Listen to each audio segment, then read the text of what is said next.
Okay. So, dear devotees, we start today with Nectar of Instruction, text number 4. But before that, we will chant the invocation prayers by Srila Prabhupada.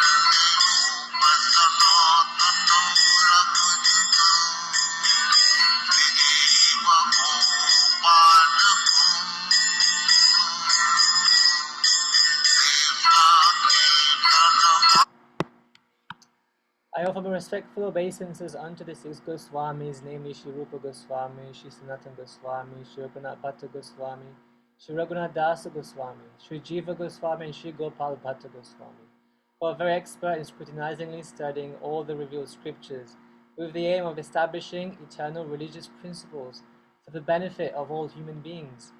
Thus they are honored all over the three worlds, and they are worth taking shelter of because they are absorbed in the mood of the gopis and are engaged in the transcendental loving service of Radha and Krishna. So yes, Sad Goswami Prabhu ki Jai. So this is today's verse of Nectar of Instruction. But before we start with this verse, dear devotees, what do we remember from last week's class? What were the verses? What was it discussed in the last two verses of Sri Upadeshamrita? Yes, Kumar Prabhu? I think, Prabhu, if I'm not mistaken, you were saying that including the verses we covered last week was still part of the Shraddha, the early stages of the Bhakti Lata Bij, in that metaphor. Yeah. Yes, and Shraddha involves the path of accepting the path of surrender. And in the path of surrender, there's two things we have to remember. We accept things that are favorable for our Krishna consciousness, and we reject things that are not favorable. So those two verses were dealing with those two things. One verse was what we should not do, should be careful about. And the second verse is dealing with what we should do. Anybody remember what are the things that we should do in spiritual life? Always remember Krishna. Yes, but that's not specifically mentioned in the verse. Oh, okay, sorry. Yeah. It's the third verse of Nectar of Instruction. Give up association of non-devotees. Yes. Yeah. It was written, no? Sangat Yagat, yes. Not associating with non-devotees, yes, that's one. What's another one that we should do? Be enthusiastic. Being enthusiastic. Yes, Yeah. Sahan, yes. Be enthusiastic. Yes. Another one? Endeavor with confidence. Nitshayat, yes. And there we Patience. Sorry?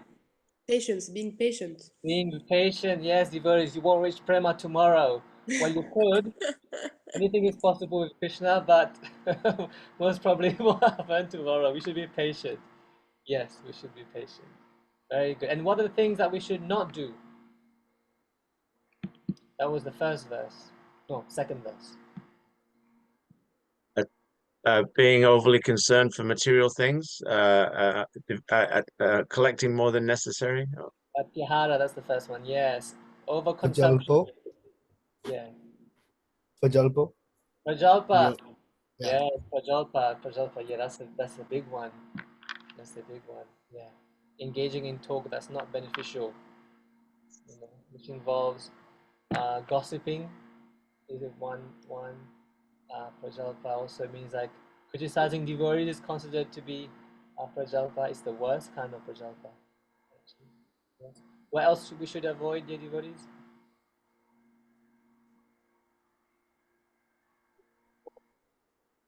Laulya, I remember.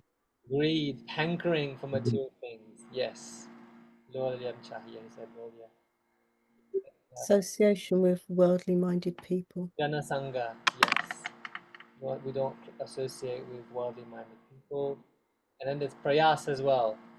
So because you want to overconsume things, or you over endeavor the material things. Yes, indeed, we should be very careful about these things. Okay, very good, devotees. So we continue. We go to text number 4.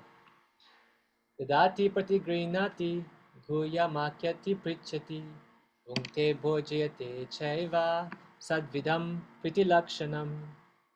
Offering gifts in charity, accepting charitable gifts, revealing one's mind in confidence, inquiring confidentially, accepting prasad and offering prasad are the 6 symptoms of love shared by one devotee and another.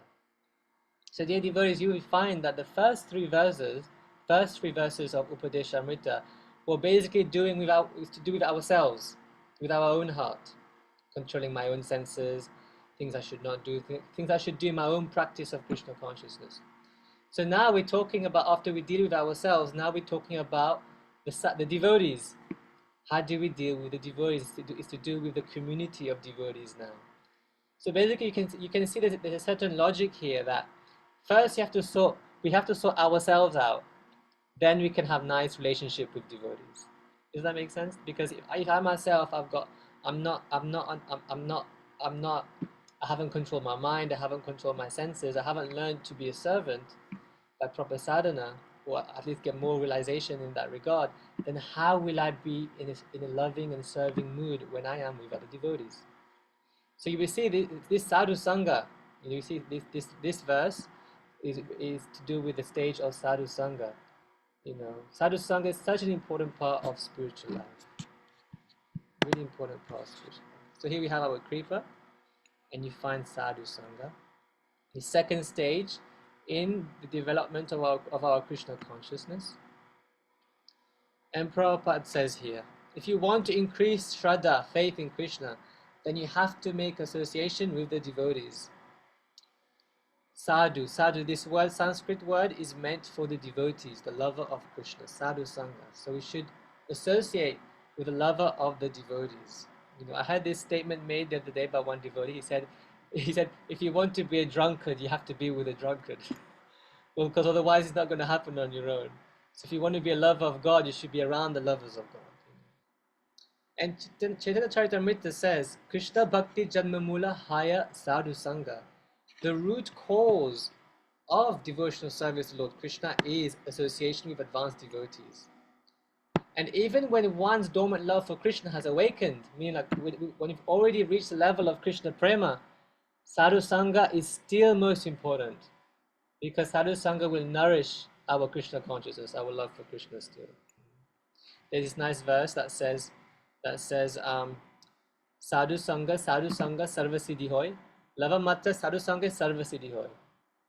Basically, the association of sadhus, you get all perfections. And you can get that perfection simply by lava matra. I can't exactly remember the exact, how much time this is, lava matra, but I think like 1/1,000,000th of a second or something. Just by that amount of time in the association of a sadhu, you can attain perfection. So it's a very important part of Krishna consciousness. And in fact, having sadhu sangha is probably the most difficult and challenging thing we have to do in our spiritual lives. Am I correct, dear devotees? Having relationships with devotees, having spiritual relationships is quite a challenge. Maybe it's easier for all of you. I know it's very hard for me. Because trying to have relationships with Krishna at the center, and relationships where I'm serving in the mood of service and not in the mood of being all about me, is quite a challenge. So therefore, Rupa Goswami is keeping 3 verses of this book to sadhu sangha. Like that. So if you want love of God, dear devotees, we need to know these things. Therefore, Rupa Goswami has this verse as describing how do you have loving exchanges with devotees. So obviously, Prabhupada is going to elaborate more on this. So here we have our chart offered by Srimati Mataji. So as we're reading, we can have a look at this at the same time. It's kind of just categorizing what Prabhupada talks about in this purport. So in this verse, Srila Rupa Goswami explains how to perform devotional activities in the association of other devotees. There are 6 kinds of activities. 1. Giving charity to devotees. 2. Accepting from devotees whatever they may offer in return. 3. Opening one's mind to the devotees. 4. Inquiring from them about the confidential service of the Lord. 5. Honoring prasad, or spiritual food given by devotees. And 6.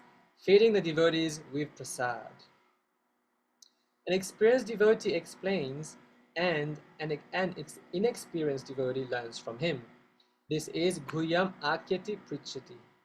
When a devotee distributes prasad, remnants of food offered to the Supreme Personality of Godhead, in order to maintain our spirit of devotional service, we must accept this prasad as the Lord's grace received through the pure devotees.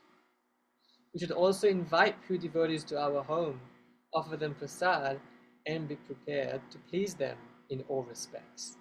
This is called Bhungte Bhojyate Chaiva. Even in ordinary social activities, these 6 types of dealings between 2 loving friends are absolutely necessary. For instance, when one businessman wishes to contact another businessman, he arranges a feast in a hotel, and over the feast openly expresses what he wishes to do. He then inquires from his business friend how he should act, and sometimes presents are exchanged. Thus, whenever there is a dealing of priti or love in intimate dealings, these 6 activities are executed. So dear devotees, you see, like these 6 activities are actually incredibly potent. Otherwise, why would Rupa Goswami mention these of all things? And one thing I've noticed, dear devotees, in my own experience is that if ever there is some rift in a relationship with some devotee, if you just try and do one of these 6 things, it starts to break the ice. You know, unless with the problem is really acute, you know. It starts to break the ice just by doing one of these things, especially the last 2, which is to do with prasad. Prasad never fails. It never fails. Prasad never fails. But yes, being able to reveal one's heart and mind to devotees, you know, confidentially, especially confidentially. This is so important, that word confidentially. I have had stories of devotees, because when they revealed their mind and it wasn't kept confidential, how they lost faith in devotees and they left. So this, to be able to hear from somebody when they're revealing their heart and keep that confidential, that's very, very important. Very, very important. So Prabhupada is saying, this is whenever there is a dealing of priti or love in intimate dealings, these 6 activities are executed. So when if you want love for Krishna, we're going to try and develop love for Krishna, but that also means trying to develop selfless love for the devotees as well. There's no Krishna without the devotees, and there's no devotees without Krishna. So they can't be separated. So this is therefore an important part of our Krishna consciousness. So Prabhupada continues. In the previous verse, Srila Rupa Goswami advised that one should renounce worldly association and keep company with the devotees. Sangha Tyagat Satorite. The International Society for Krishna Consciousness has been established to facilitate these 6 kinds of loving exchanges between devotees. This society was started single-handedly, but because people are coming forward and dealing with the give and take policy, the society is now expanding all over the world. So Prabhupada is doing something very interesting here. He's saying these 6 principles also apply to the spreading of the Krishna consciousness movement. So Prabhupada is saying that basically what he did was follow what Rupa Goswami just said. And therefore that makes him the ultimate preacher. You see, and that's also the mood of his commentary here. It's like he's saying that he's attributing the expansion of the Krishna conscious movement to these 6 principles of sadhu sangha. So therefore Prabhupada is giving guidance to all of us that if we're wanting to undergo a preaching project or a preaching activity, the same principles should also be there. But then one might say that, well, this verse is talking about devotees, exchanges between devotees, but other people are not devotees. How is it relevant? Right? Because these 6 principles have to do with devotees. Well, that's not completely true, because inherently everyone is a devotee of Krishna. There's this verse from Chaitanya Charitamrita, Jivera Sarupa Hoya Krishnera Nityadas. That's the eternal constitutional position of the soul, of everybody, not just us, for everybody. Therefore, all jivas are at heart a devotee. They are forgetful jivas. They have forgotten their Krishna consciousness, which is still there in their hearts, it's just dormant, like that. So Prabhupada is explaining how he started this movement single-handedly, but because people are coming forward and dealing with a give and take policy, the society is now expanding all over the world. It's nice how Prabhupada summarized the principles of the principle of this verse. It's a give and take policy. You have to give something and you have to receive something. We are glad that people are donating very liberally to the development of the society's activities, and people are also eagerly accepting whatever humble contribution we are giving them in the shape of books and magazines dealing strictly with the subject matter of Krishna consciousness. We sometimes hold Hare Krishna festivals and invite life members and friends to participate in the feasting by accepting prasad. Although most of our members come from the higher rungs of society, they nonetheless come and take whatever little prasad we are able to offer them. Sometimes the members and supporters inquire very confidentially about the methods of performing devotional service, and we try to explain this. In this way, our society is successfully spreading all over the world, and the intelligentsia of all countries are gradually appreciating our Krishna conscious activities. The life of the Krishna consciousness society is nourished by the 6 types of loving exchanges among the members. Therefore, people must be given the chance to associate with the devotees of ISKCON, because simply by reciprocating in the 6 ways mentioned above, an ordinary man can fully revive his dormant Krishna consciousness. This is such an important line. I will read this again. The life of the Krishna conscious society is nourished by the 6 types of loving exchanges. Wow. The life of the Krishna conscious society is nourished by the 6 types of loving exchanges. So when we feel that there's no life amongst in our sadhu sangha, again, because we're not doing these 6 things. In Bhagavad Gita, it is stated, Sangat sanjayate kama. One's desires and ambitions develop according to the company one keeps. It is often said that a man is known by his company, and if an ordinary man associates with devotees, he will certainly develop his dormant Krishna consciousness.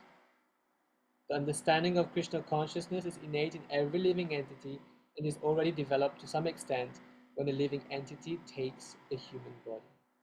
So Sangat Sanjete Kama, that's coming from Bhagavad Gita, this phrase.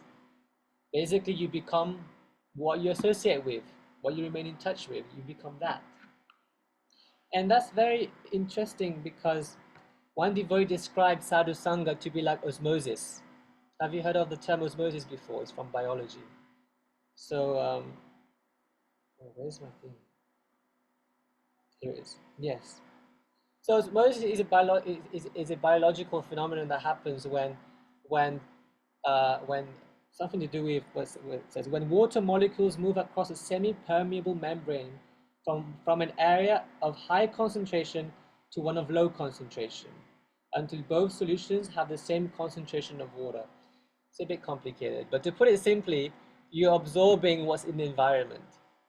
You're absorbing, for our purposes, osmosis means you're absorbing the qualities that's around you in the environment.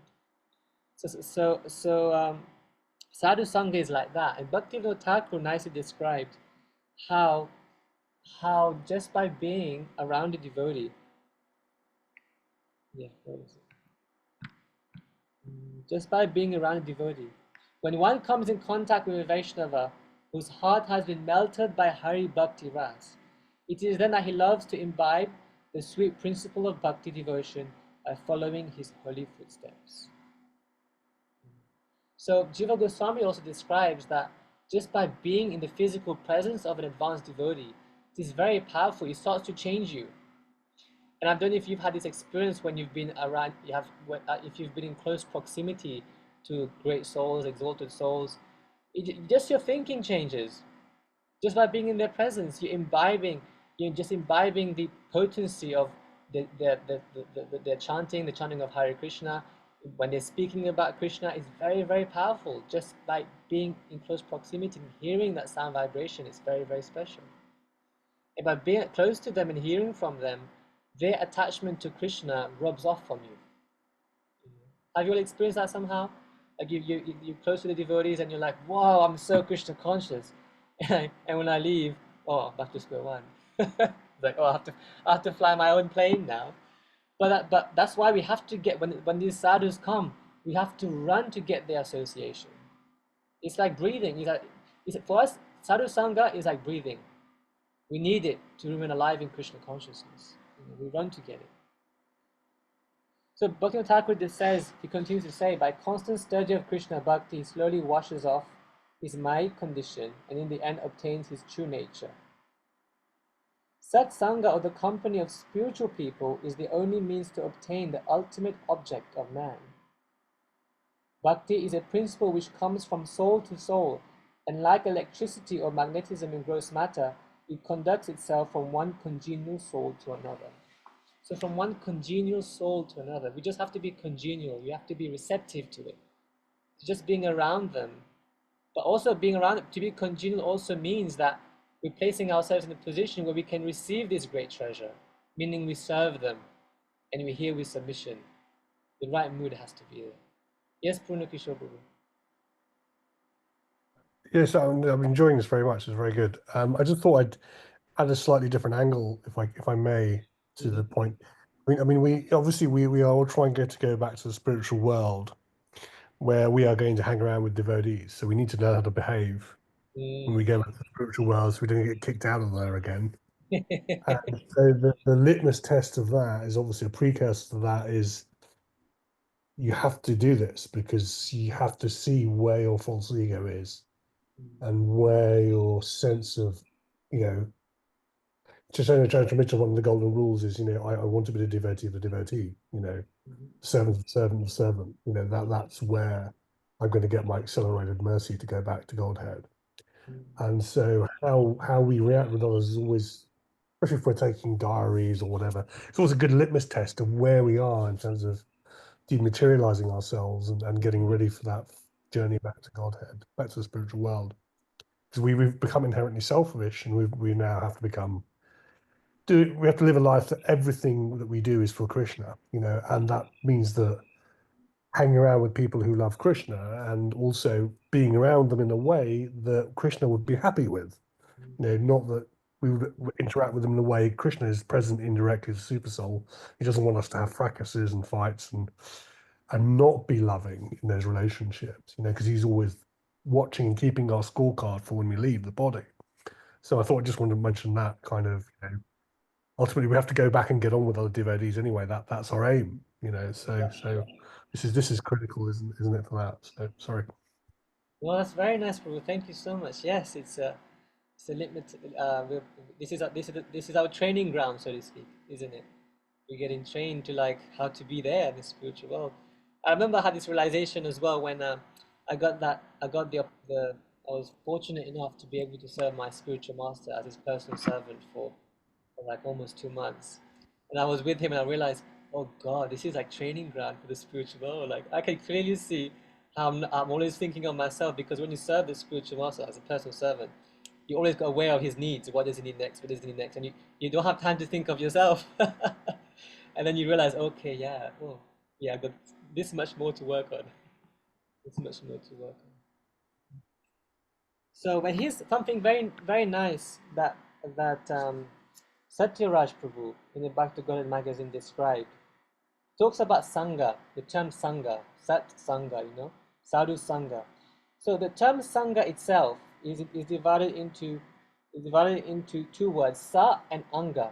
So Anga means a limb, the part of somebody's body, Anga, Sa.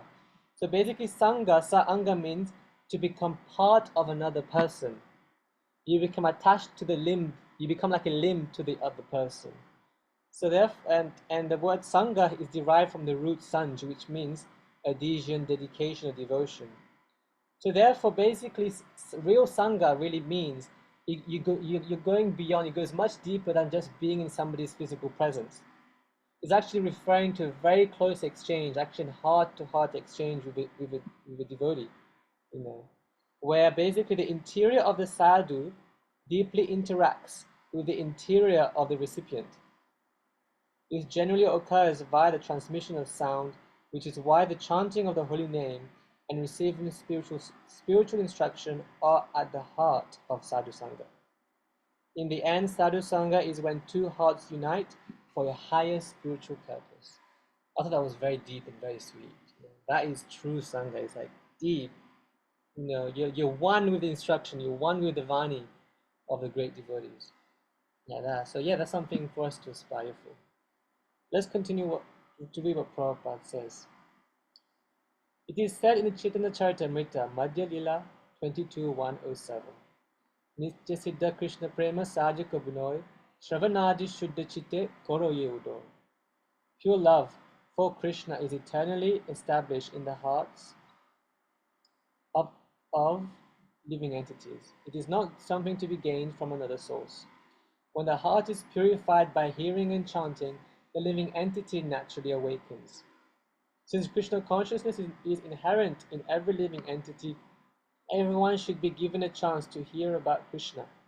Simply by hearing and chanting Shravanam Kirtanam, one's heart is directly purified and one's original Krishna consciousness is immediately awakened. Krishna consciousness is not artificially imposed upon the heart, it is already there. When one chants the holy name of the Supreme Personality of Godhead, the heart is cleansed of all mundane contamination. In the first stanza of his Sri Shashtaka, Lord Chaitanya Mahaprabhu says, Chitudarpana marjanam bhava mahadavagni nirvapanam Shreya kairava chandrika vitaranam vidya vadu jivanam Anandam buddhivardhanam pratibadam purnamrita svadanam Sarvatma snapanam param vijayate Shri Krishna Sankirtanam. All glories to the Shri Krishna Sankirtan which cleanses the heart of all the dust accumulated for years and extinguishes the fire of conditioned life, of repeated birth and death. This Sankirtan movement is the prime benediction for humanity at large because it spreads the rays of the benediction moon. It is the life of all transcendental knowledge. It increases the ocean of transcendental bliss, and it enables us to fully taste the nectar for which we are always anxious. Not only is the chanter of the Mahamantra purified, but the heart of anyone who happens to hear the transcendental vibration of Hare Krishna, Krishna Krishna, Hare Hare, Hare Rama, Rama Rama, Hare Hare is also cleansed. Even the souls embodied in lower animals, insects, trees, and other species of life also become purified and prepared to become fully Krishna conscious simply by hearing the transcendental vibration. This was explained by Thakur Haridas when Chaitanya Mahaprabhu inquired from him how living entities lower than human beings can be delivered from material bondage. Haridas Thakur said that the chanting of the holy names is so powerful that even if one chants in the remotest parts of the jungle, the trees and animals will advance in Krishna consciousness simply by hearing the vibration.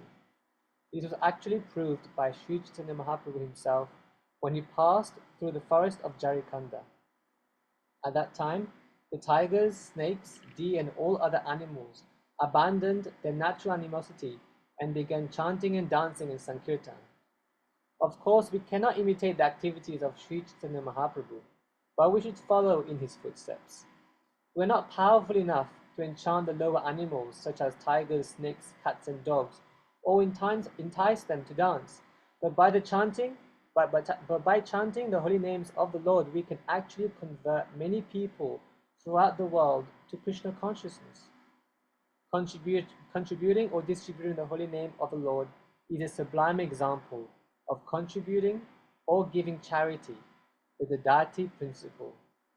By the same token, one must also follow the Pratigrinati principle and be willing and ready to receive the transcendental. How nice, like the greatest thing you can give to somebody and the greatest thing you can receive is the holy name of the Lord. Yes, Nagesh Prabhu. So for the topic Sadhu Sangha, associating with other sadhus would considered hanging out with like your devotee friends be considered sadhu sangha? Or is it sadhu sangha you mean? Yeah, like hanging out with your devotee friends and then like speaking about Krishna. And, Oh, is that As, sadhu sangha? yes, as long as Krishna is the center of the relationship of your discussions, then yes, that's definitely sadhu sangha. But also like when sometimes we hang out with our devotee friends, and it's like it's like, but Krishna's not being mentioned so much. It's more like just hanging out.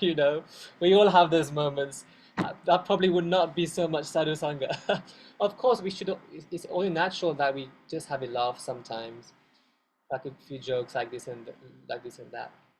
But really, like, we have to remember, is Krishna at the center of those relationships really? When I'm with my friends, when I'm with my peers, like when we're interacting, am I seeing this other person as a servant of Krishna, and and my friendship to him is actually a service to him?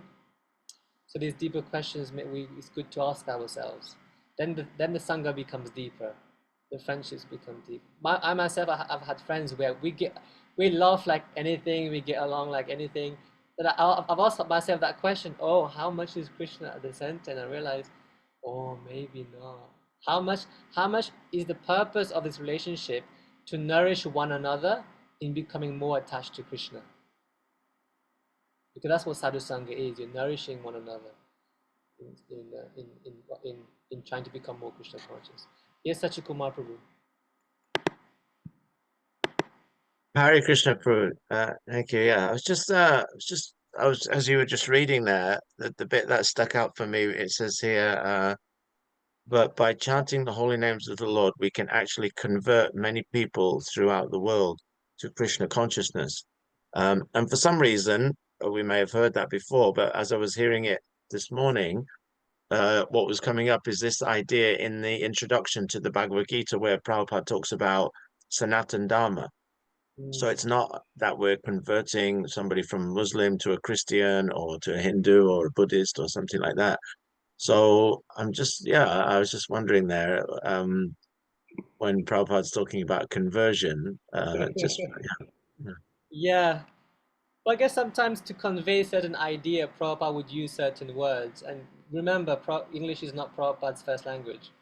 So like for example, in Bhagavatam, he describes the Bhakti movement as the Bhakti cult, So if somebody didn't know what we're all about, they'd be like, oh God, this is a cult, And people do think we're a cult. But he just uses that word. He uses his words in different contexts, not in a way that we generally think about it. But really he just means that everybody will just change their lives, and take on to Krishna consciousness. But we know the deeper import of what he's saying is that actually this is Sanatan Dharma. It's not a particular, Prabhupada would say we're not sectarian. We're not here trying to make you into a Hindu. No, Hindus should become Vaishnavas. He's more into like trying to revive the innate Krishna consciousness in everyone's hearts. That's what really he means.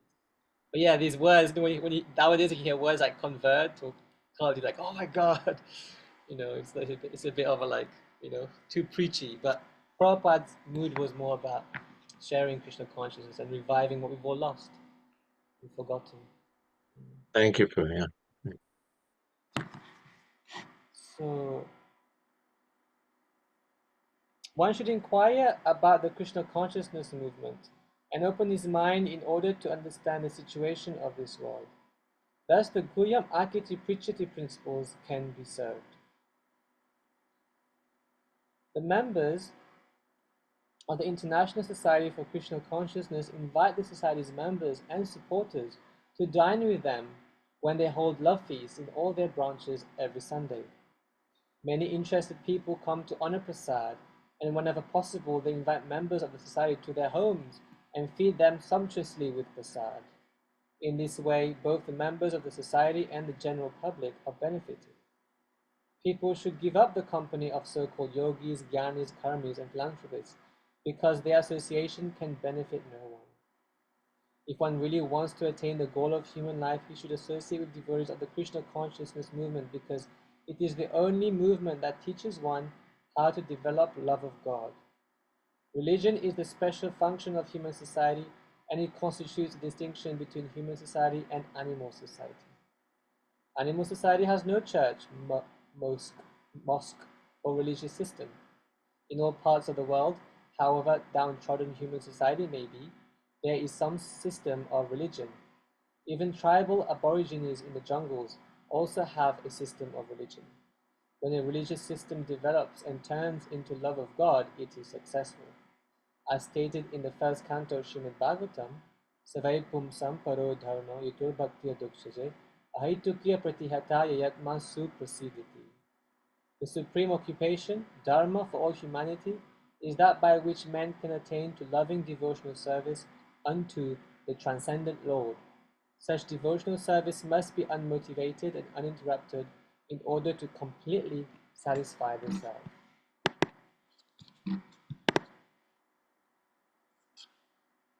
So, dear devotees, Prabhupada has made this statement here. I think he already has made this statement, if it's not coming up, that ISKCON has been established to facilitate these 6 kinds of loving exchanges between devotees.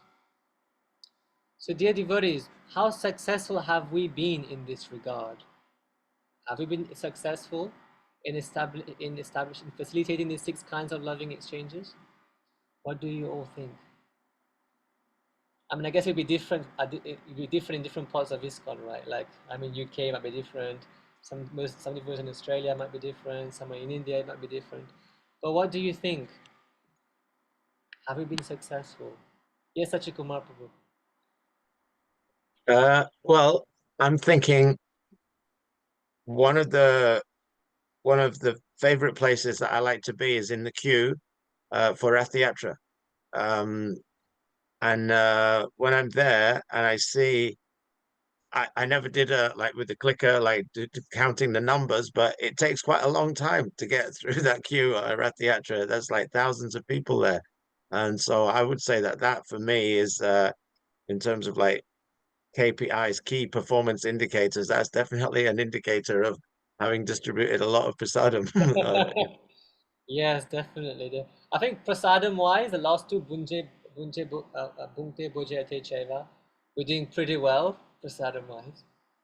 How about revealing our minds and inquiring confidentially? How are we doing in that regard? I think that's the most difficult, Prabhu, in my opinion, at least. I think so too. It's probably difficult because to be able to do such a thing, you have to have a high level of trust. Yeah.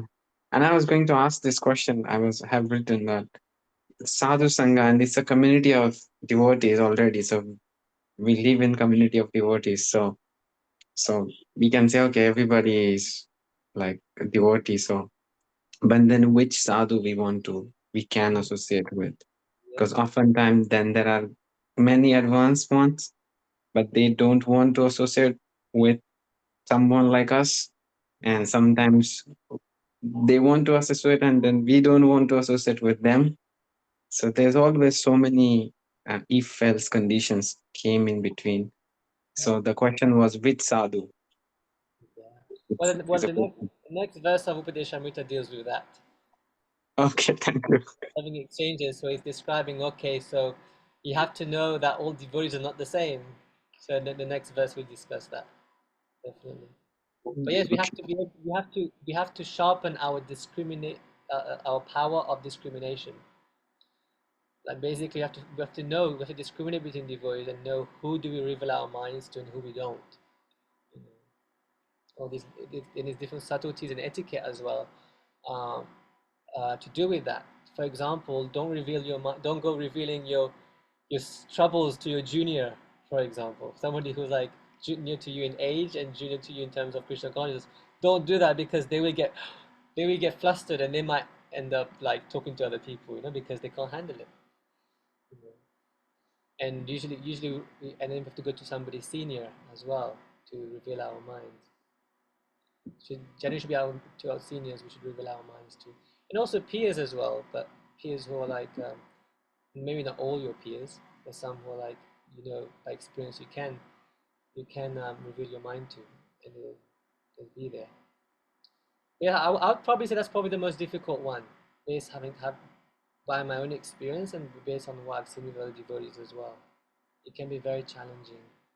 Who do you reveal your mind to? Yes. But if you can at least have one devotee, my spiritual master told me this, if you can at least have one devotee in the community, one same devotee, who you can reveal your mind to. You can just be yourself with that person. You don't have to, you know, sometimes with juniors, it's like they have this image of you, you know, that you are this great sadhu, and you're like, whoa, and you're like, oh God, this is not realistic.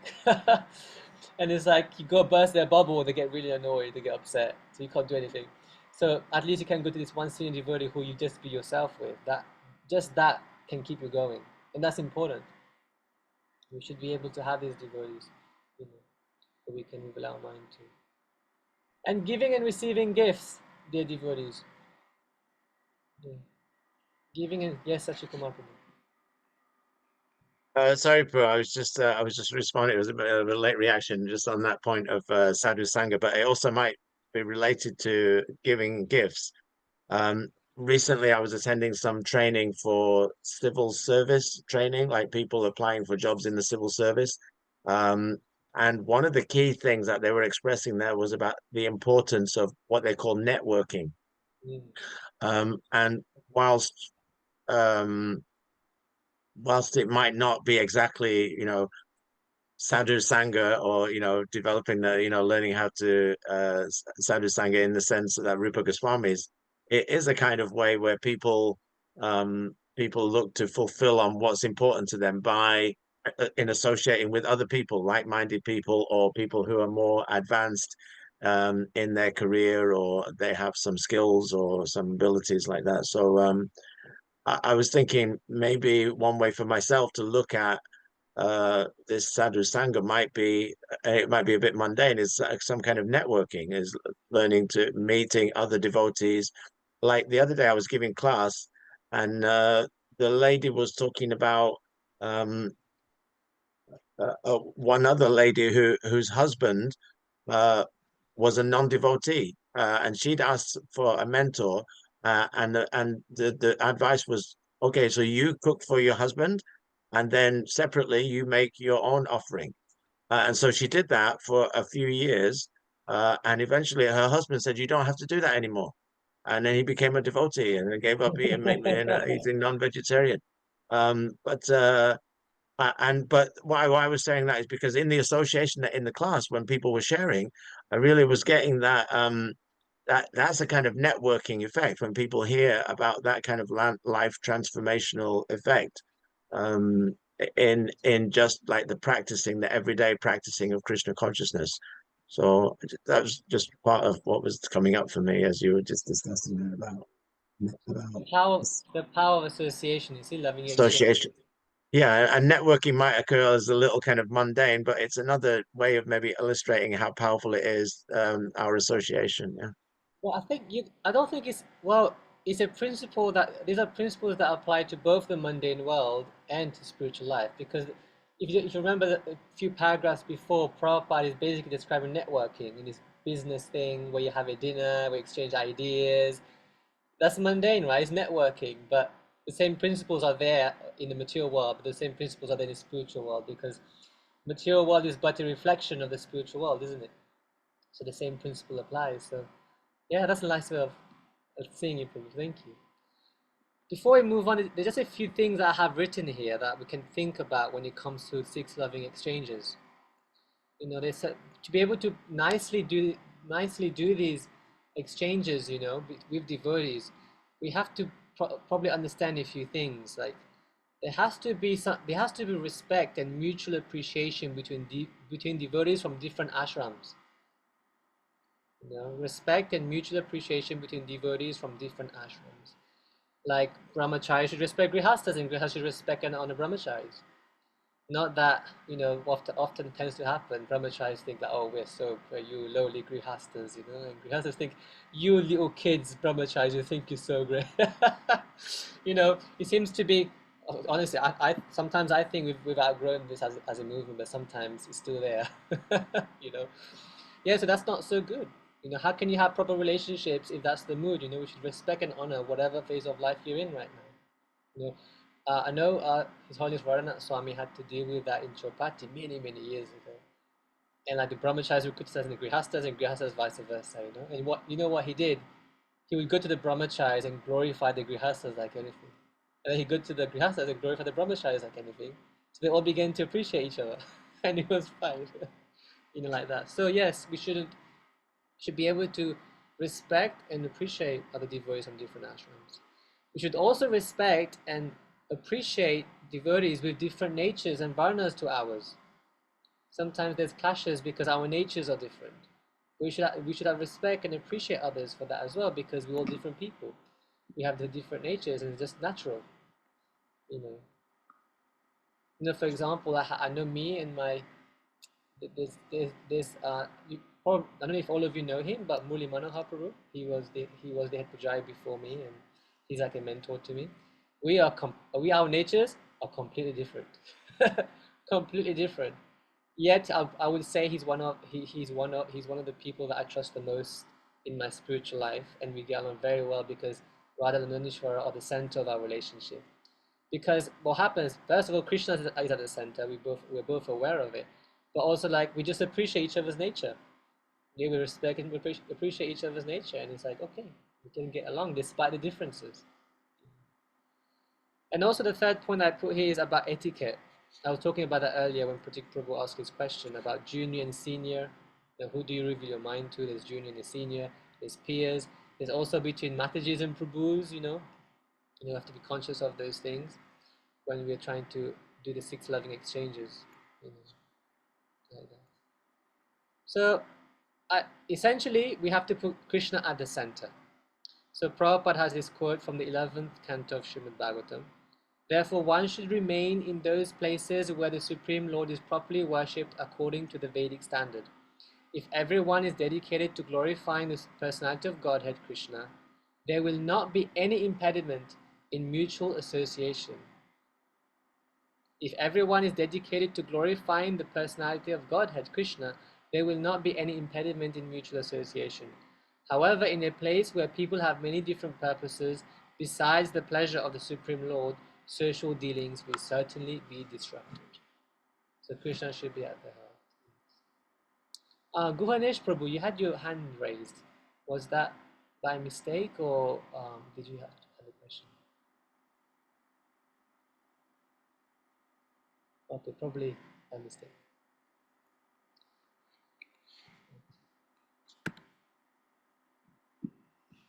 So Prabhupada also mentioned that yes, the life of the Krishna conscious society is nourished by the 6 types of loving exchanges amongst the members. Therefore, people must be given the chance to associate with the devotees of ISKCON. So by making this statement, Prabhupada is kind of telling us that we have some responsibility here as being members of ISKCON.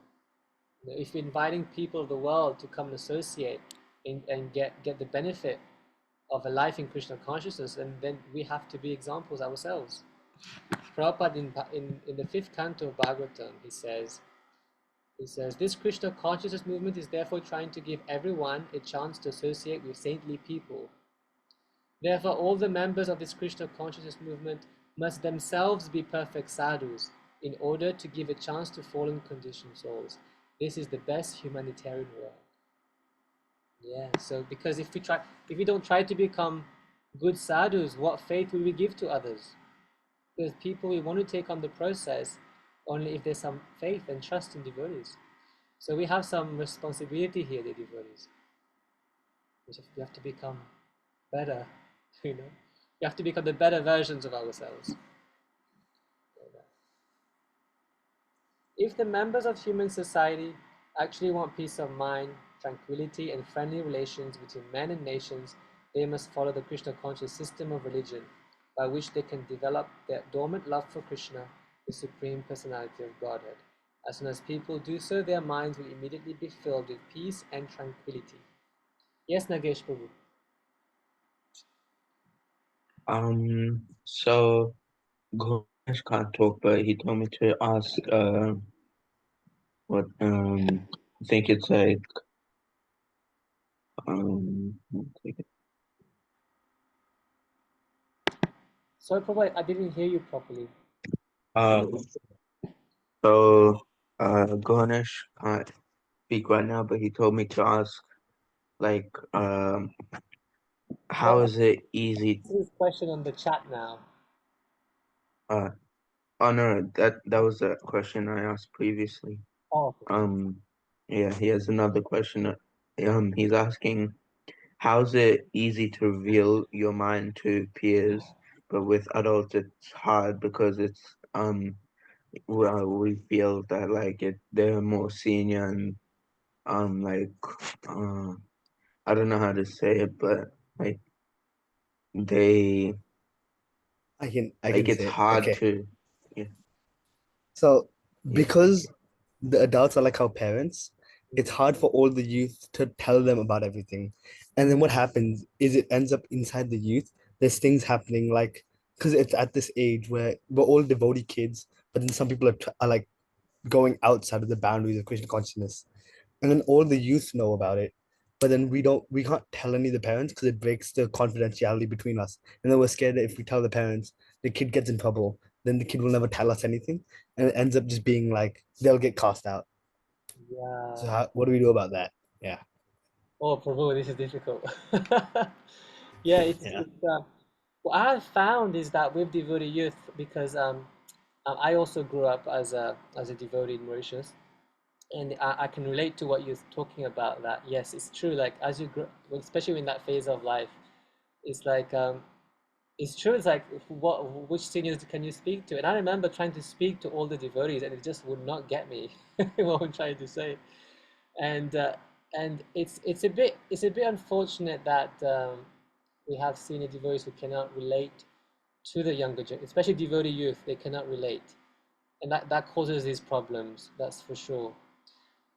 I think that we would be very fortunate if we had devotees who like who who put themselves in the shoes of the youth, and that generally that person becomes like a guide for the youth. Then We have someone like that, Prabhu. But the thing is that like the people who do that are like friends with our parents. So I'm like, if we tell them, then they have the obligation to tell our parents, and we don't want to put them in the situation where they have to like they have to hold all of it, all the problems that are with the youth. So instead, we keep it within the youth. And yeah. so, is there any way we could like try to fix those problems? Do you have any like since you grew up in Krishna consciousness, like how would we encourage people not to stray away? Not to stray away.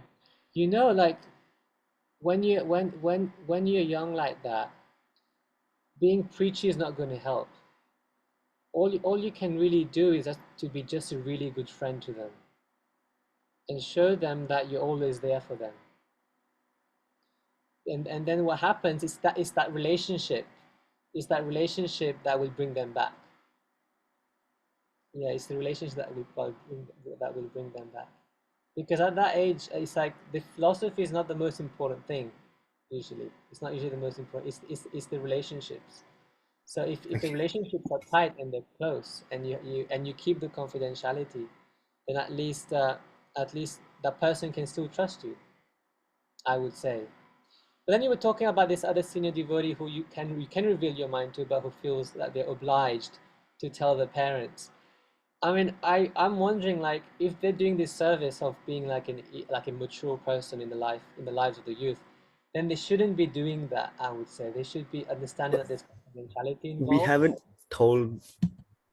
told them anything because we don't know. Like we're like, he's really close to all the parents, but he's also like our youth leader. But it's like we'll keep it within the youth and just let us fix our own problems. But the thing about just making friendships is very helpful for me. Yeah, I would say so. Like, I guess I don't know what the dynamics is going on there. It's hard for me to advise. But yeah, based on what Rupa Goswami is saying, six loving exchanges, keep the six loving exchanges, keep it going. Don't make this devotee feel like lesser or judge them or anything. Keep these six loving exchanges. You should keep going because that's what's going to nourish those relationships, and that's what's going to really help at the end of the day. Yeah. Yeah. Okay. Anyway, I hope this helps. Thank you, Prabhu. Yeah. So, yes, Prabhupada continues. Now he's talking about, Prabhupada has spoken about who we should have the 6 loving exchanges with. Now he's saying there's basically a negative injunction of who we should not do the 6 loving exchanges with. So Prabhupada is going to elaborate on this in this paragraph. In this regard, Srila Bhaktisiddhanta Saraswati Thakur warns all devotees engaged in broadcasting the Krishna consciousness movement not to speak to the impersonalist Mayavadis, who are always determined to oppose such theistic movements. So the Mayavadis, Prabhupada is mentioning the Mayavadis. The world is full of Mayavadis and atheists, and the political parties of the world take advantage of Mayavad and other atheistic philosophies to promote materialism. Sometimes they even back a strong party to oppose the Krishna consciousness movement. The Mayavadis and other atheists do not want the Krishna consciousness movement to develop because it educates people in God consciousness. Such is the policy of the atheists. There is no benefit in feeding a snake milk and bananas because the snake will never be satisfied. On the contrary, by taking milk and bananas, the snake simply becomes more poisonous. Kevalam vishavardhanam. If a snake is given milk to drink, its poison simply increases. For a similar reason, we should not disclose our minds to the serpent, Mayavadis, and Karmis. Whoa, Prabhupada is being heavy here. Such disclosures will never help. It is best to avoid association with them completely, and never ask them about anything confidential because they cannot give good advice. Nor should we extend invitations to Mayavadis and atheists, nor accept their invitations, for by such intimate intermingling, we may become affected by their atheistic mentality. Sangat sanjayate kama. Again, the same phrase is used here. Again, you become who and what you associate with. It is a negative injunction of this verse that we should refrain from giving anything to or accepting anything from the Mayavadis and atheists. Sri Chaitanya Mahaprabhu has also warned, Vishayira anakhaile dushta hayaman. By eating food prepared by worldly people, one's mind becomes wicked. Unless one is very advanced, he is unable to utilize everyone's contribution to further the Krishna consciousness movement. Therefore, in principle, one should not accept charity from the Mayavadis or atheists. Indeed, Sri Chaitanya Mahaprabhu has forbidden devotees to associate even with ordinary men who are too addicted to material sense gratification. So, dear devotees, we see how Prabhupada is being very heavy in saying we should stay away from Mayavadis and atheists. Why is there such emphasis in our Gaudiya literatures to stay away from them? If you remember from Chaitanya Charitamrita, Mahaprabhu is very like, no. If you associate with a Mayavadi, your spiritual life is finished, he says, Why do you think there's such emphasis like this, dear devotees?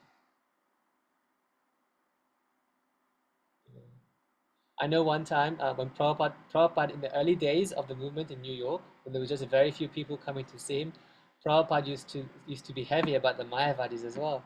And the devotees didn't know much about Mayavadis, never heard about Mayavadis. They thought, Swamiji, these Mayavadis must have been really mean to him in India.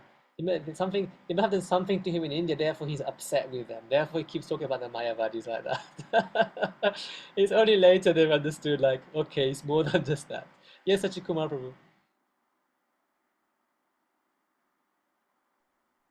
I'm just thinking now, Prabhu, as I was just listening to you. I think I might be mistaken, but I think recently there was a space rocket that was launched. And so it's a bit tangential, but my point is that I think Prabhupada gives that example as well, but I might have heard it from devotees that if the rocket is just a few degrees off, by the time it travels a long distance, it will be a long way off the target. So that's what I'm thinking in terms of like philosophically, if there's a deviation philosophically, we actually won't reach the goal. And I think that for me is why it's really important to have that like why Prabhupada would be insistent, and so like you said, they're heavy about ensuring that the philosophy retains that purity so that people can actually attain the goal. Wow, very nice example for this. Very nice. It's true. Like, well, basically, Mayavad philosophy completely denies any idea of personalism. Basically, Krishna's not a person, we are not persons, there's nothing, there's no person. Then how can there be bhakti then? How can there be a relationship, which we're all hankering for? How can there be a loving spiritual relationship? There's this beautiful quote by Prabhupada that's actually coming from a letter to the governor of Uttar Pradesh in 1957. Prabhupada wrote to him. He said, "The Mayavadi philosophy, having killed the spiritual variegatedness of the Supreme Being, the people are generally attracted to the variegatedness of material existence. In the Vedanta Sutras, we have direct information of how a spiritual entity is joyful, full of bliss, full of spiritual bliss." He's referring to this phrase, Ananda Mayo Vyasat. This idea of enjoyment is focused through a material vision, and as such, the spiritual focus is reflected in a perverted manner. The attention of the people in general is attracted by the cinemas in place of temples because the Mayavadi philosophy, impersonality of Godhead, has created a void in the spiritual realm. But in fact, the spiritual realm is not at all void. It is full of variegatedness of spiritual mellows. If you create a void in the spirit unnecessarily, you have to create necessarily a fill-up in the material existence, and that is the cause why temples are being replaced by vulgar cinemas. That kind of nicely sums up, I think, why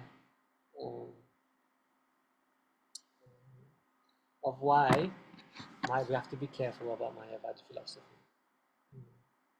It may sound very spiritual, it may sound very like Vedantic, but it's all focusing on creating a void in the spiritual world, in Krishna. It's denying the fact that the Lord is a person. And it can greatly affect our progress in spiritual life. So Prabhupada makes the point, unless one is very advanced, he's unable to utilize everyone's contribution to further the Krishna consciousness movement. He's saying, so if Mayavadi or an atheist gives a charity, one should not accept. Like, why is that? If we're not very advanced, he says. From what I understand by this is because, our spiritual lives, we can liken our spiritual life to be like a fire. So for a very advanced devotee, he is a big fire. So whatever comes in contact with the fire gets purified. Because when there's an exchange of something, there's a karmic exchange going on. But because for the advanced devotee, their spiritual fire is so strong and bright, he purifies everything by whatever is coming towards him. But all of us, we're small fires.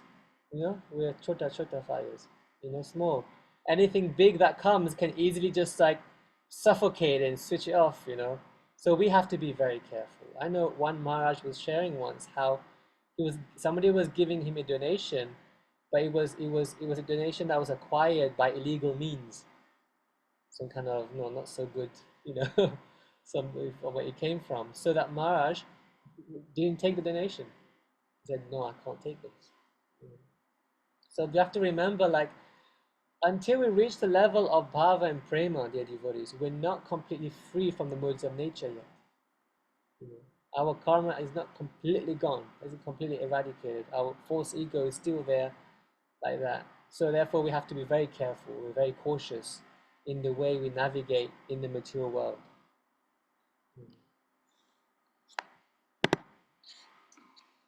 So here Prabhupada, he concludes. Yeah. He says, in this way we shall be able to develop our devotional service and dormant Krishna consciousness. The devotee who is neither a neophyte nor a Mahabhagavat, a greatly advanced devotee, but is within the middle status of devotional service, is expected to love the Supreme Personality of Godhead, make friends with the devotees, show favor to the ignorant, and reject the jealous and demoniac. In this verse, there is brief mention of the process of making loving transactions with the Supreme Personality of Godhead and making friends with the devotees. So Prabhupada also talks about the 6 loving exchanges with Krishna. Like we were saying earlier, the center of all the relationships with the devotees is Krishna. So we can't say we have a relationship with the devotees and we're neglecting our relationship with Krishna. It's actually, it's like they're informing each other. It's like a symbiotic relationship. A symbiosis is happening. Like by having more exchanges with Krishna, that helps us to have better relationships with devotees. And by having more loving transactions with the devotees, we have better relationship with Krishna. Like that. Yes, Kumar Prabhu? Yes, Bruce. Sorry, I was just still responding to the inquiry there in the previous section about utilizing everybody's contribution, unless one's very advanced. And the thing that was coming up for some reason this morning as I was listening was when people go on to do doctoral research, sometimes I think they call their thesis or their PhD. They term it in terms of their contribution to the field of knowledge. And so what I was just getting is that unless somebody has a clear understanding of the philosophy, we could say advanced in the context of us studying, unless we've studied the books and can protect ourselves from atheistic then we might not be able to take their contributions. So I can see, like, in terms of charitable contributions, but also people do refer to those so-called doctors of philosophy as offering contributions to the field of knowledge as well. Thank you.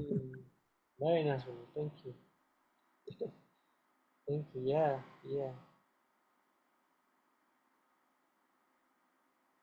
According to the Dati principle, an advanced devotee is supposed to spend at least 50% of his income on the service of the Lord and his devotees. Sri Rupa Goswami has set such an example in his life. When he decided to retire, he distributed 50% of his life's earnings to Krishna's service and 25% to his relatives and kept 25% for personal emergencies. This example should be followed by all devotees. Whatever one's income, 50% should be spent on behalf of Krishna and his devotees, and this will fulfill the demands of the Dati. In the next verse, Srila Rupa Goswami informs us what kind of Vaishnava should be selected as a friend and how Vaishnavas should be served. Srila Rupa Goswami ki jai. But just a few points that I wanted to share here is that if you remember in Krishna's pastimes, there's 2 pastimes where Krishna is swallowing the forest fire from Krishna book, if you remember. Well, Bhaktivinoda Thakur describes that there are these 2 forest fires. They represent something. But all the demons actually in Vrindavan, the demons that Krishna kills in Vrindavan, they represent an anartha, something that has to be overcome. And Bhaktivinoda Thakur describes that the forest fires, both of them, represent discord amongst the devotees. It represents intra-communal discord amongst Vaishnavas. It represents hatred and arguments between devotees, or any kind of clash between different religions. Actually, that's the first forest fire that Krishna swallows up. So therefore, devotees have to remember if there's a certain conflict, clash going on between the devotees, that's an anartha that needs to be addressed. It should not be happening. It's a forest fire that we have to tell Krishna to save us from. Please, Krishna, swallow this forest fire. We should take shelter of him. And our ISKCON history has showed us that yes, that indeed has happened. My spiritual master, His Holiness Bhakti Chaitanya Swami, was describing in this regard how in 1976 there was this huge clash between the sannyasis and brahmacharis and the householders and the ladies. And they were all like, these 2 camps were putting each other down. And he was saying it never became violent, but it was very verbally and mentally strong. It was like very heavy, this energy between the 2. And Prabhupada himself had to come and resolve it. He was like, you guys are criticizing each other, but none of you are following anything properly. So why are you wasting your time having a go at the other, So, but as you can see, these things happen. That's why I was emphasizing earlier how much we should respect and appreciate devotees with different varnas and from different ashrams. Because unless we don't have respect or mutual appreciation for them, how can we have a nice community of devotees? And so yes, the forest fire, it's always there underneath the surface sometimes, and we have to call out to Krishna, please, how do we get out of it? Please swallow this fire up, because it's disrupting our Krishna consciousness. So here we have Prabhupada sharing something nice. So we'll end the first part of the class with this quote by Prabhupada. Any man, any friend. The give and take. So Krishna is teaching us, give and take.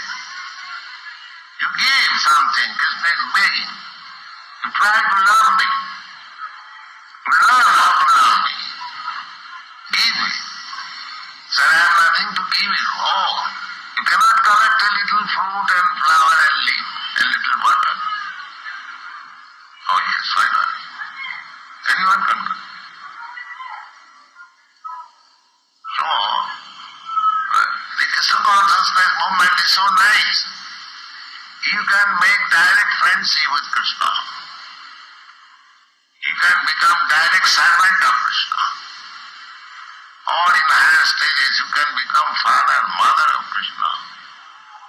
Or you can become lover of Krishna. Krishna is prepared to establish loving relationship. There is already loving relationship with us because we are part and parcel of Krishna. Just like father and son. Son is the part of the body of the father. Similarly, the Supreme Father.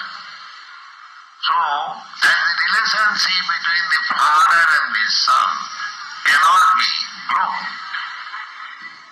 it may be forgotten for some time. But as soon as one knows he is my father, and as soon as one knows he is my son, immediately affection develops. Jai Srila Prabhupada ki Jai. So dear devotee, this is the end of our presentation for this part of the class. So I think we can have a break now for 10 minutes. So please do your Gayatri or go to the bathroom, drink some water. We'll reconvene at 13 past 12. Let's say quarter past 12 then. Quarter past 12. Okay, Hare Krishna.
Here we go. Text number 5 of Nectar of Instructions. So Hare Krishna, everybody. Welcome back.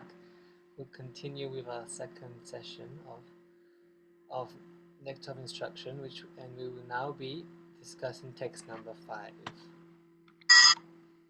So, text number 5. This is the second verse that's dealing with Sadhu Sangha, and it's telling us how we have to associate. We're discussing what to do in the association of devotees. Now we're going to find out who we should associate with and how, the different types of devotees that are there. Not all devotees are the same.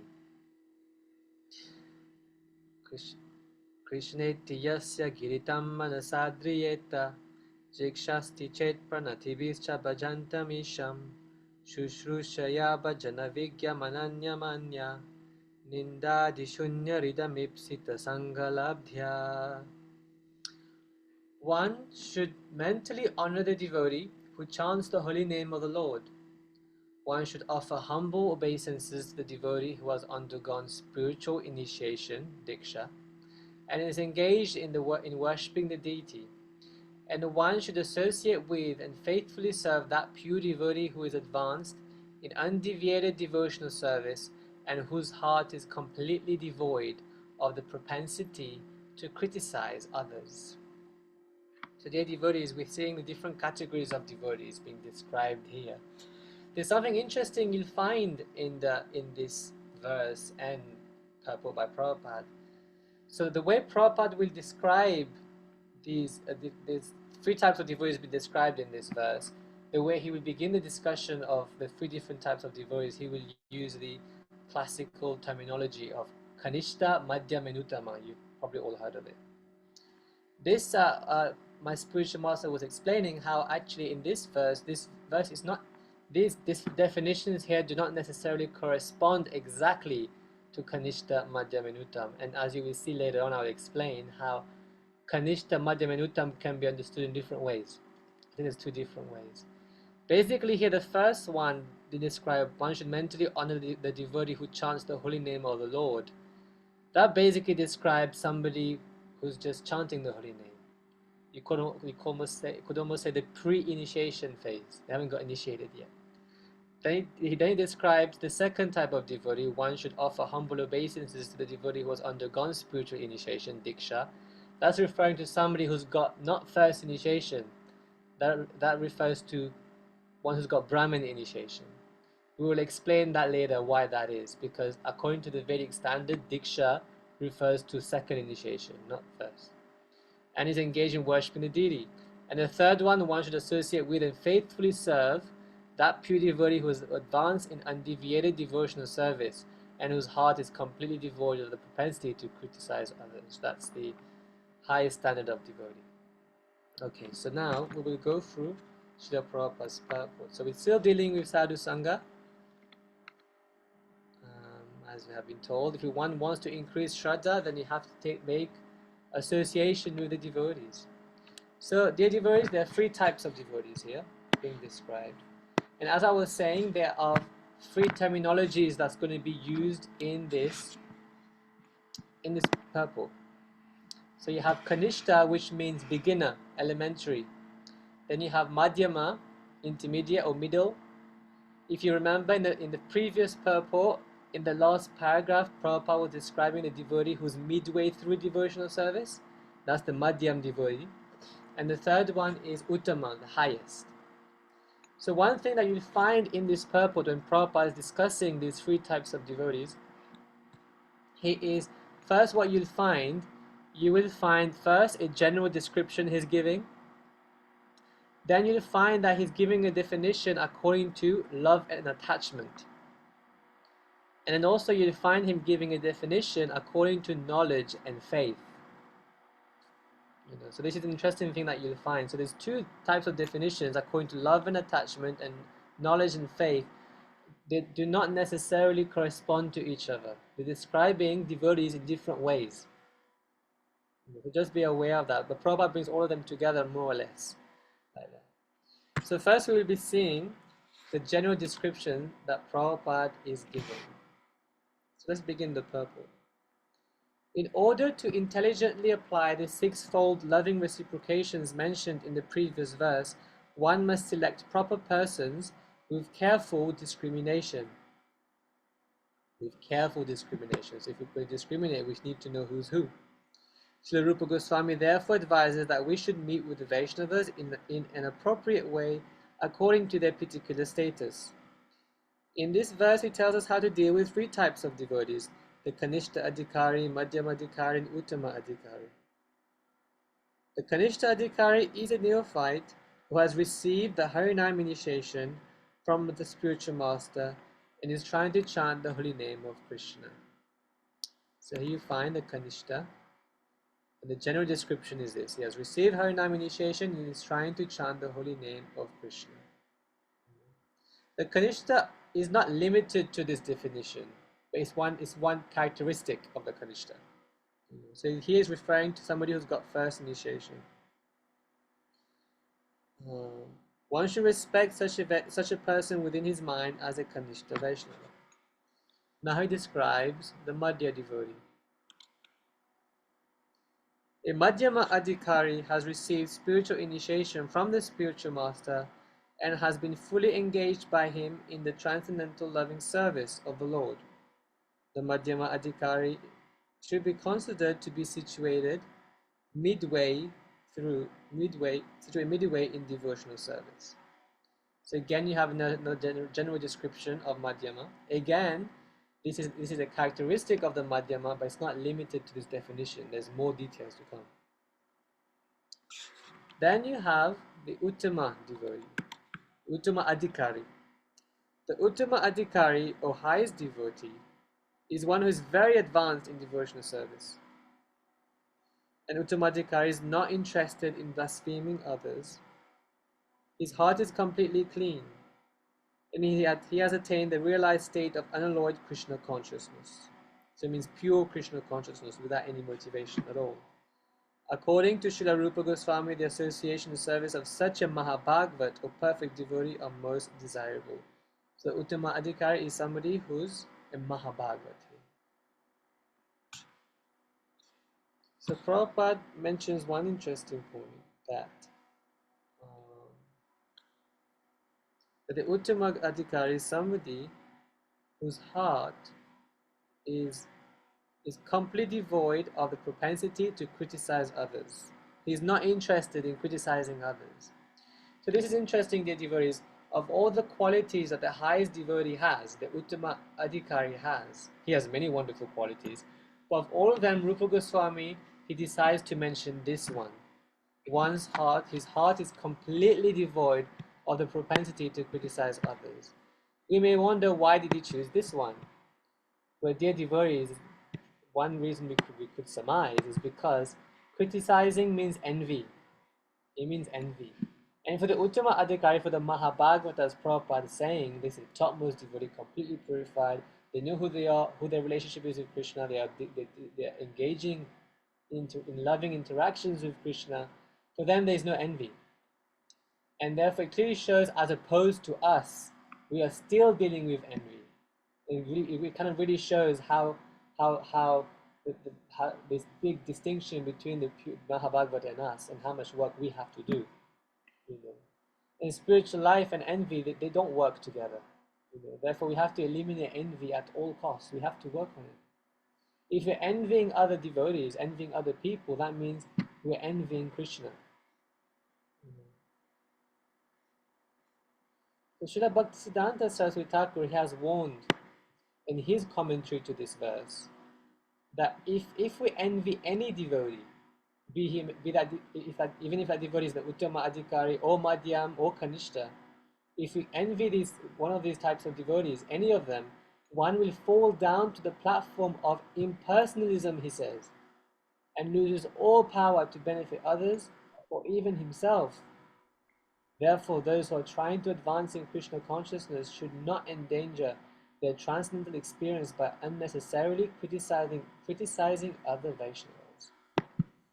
So yes, envy is a very poisonous thing, dear devotees. There's one place in Bhagavatam that is described that if one is envious of other living entities, one's actually not seeing the reality properly. Because if you're envying somebody or some other people, you're actually trying to. Envy is more than just jealousy. It's something deeper than that. It's more. You could say vicious than that. Envy is like you can't accept the fact that this person is you know, can have these wonderful qualities, or just the fact you hate the fact that they exist to that point. That's envy. They should not be in my life. They should get out of my life. I don't want to see them. That is actually envy. Wow. As I say that, I can see how much envy I have in my own heart. So, but the Uttama devotee does not have that. So as we can see here, these are the qualities of the Uttama Adhikari. That's a general description that we have here. They're very advanced in bhakti, heart is completely clean, they have unalloyed Krishna consciousness, and their heart is completely devoid of the propensity to criticize. Yeah, that's it. So Prabhupada continues, one should not remain a Kanishta Adhikari, one who is situated on the lowest platform of devotional service and is interested only in worshipping the deity in the temple. Such a devotee is described in the 11th canto of Srimad Bhagavatam. So Prabhupada now he will again elaborate on the Kanishta and Madhyam. Now he will be quoting verses from Bhagavatam and Chaitanya Charitamrita.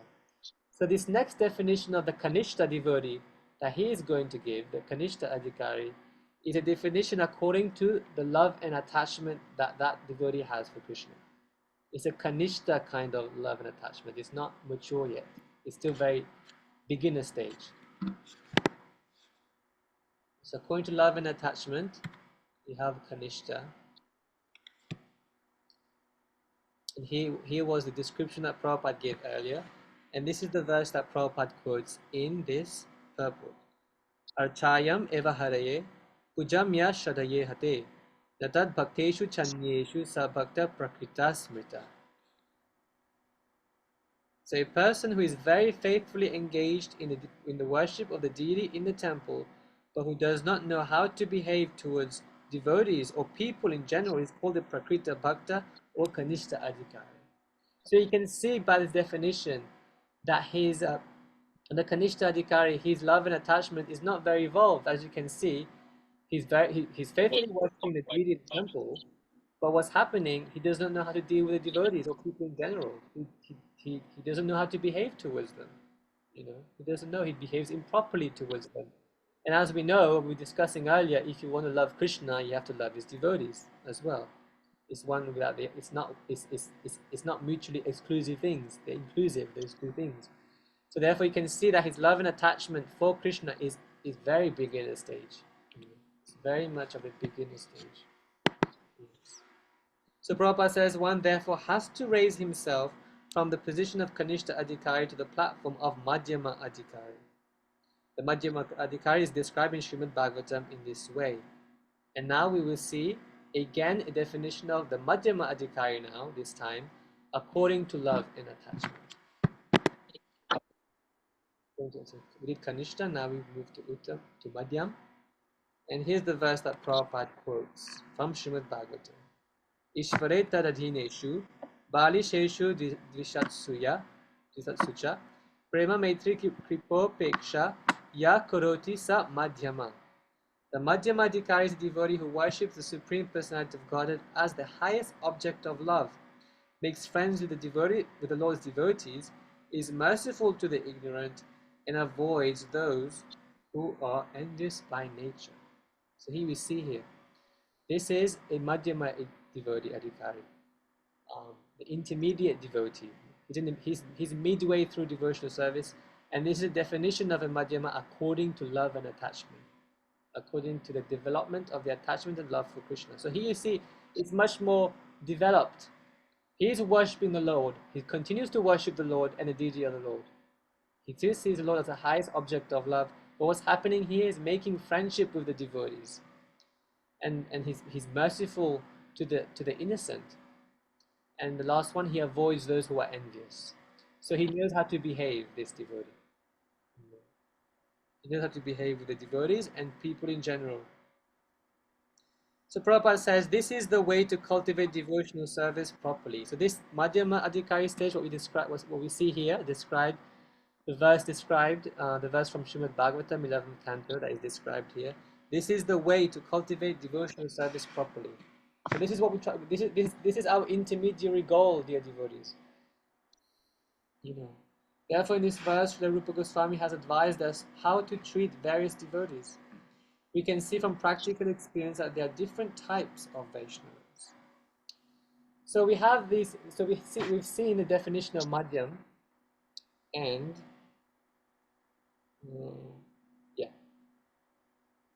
Madhyam and Kanishta. Yes. So let's continue reading. The Prabhupada is saying the Prakrita Sahajas generally chant the Hare Krishna Mahamantra, yet they are attached to women, money, and intoxication. Although such persons may chant the holy name of the Lord, they are not yet properly purified. Such people should be respected within one's mind, but their association should be avoided.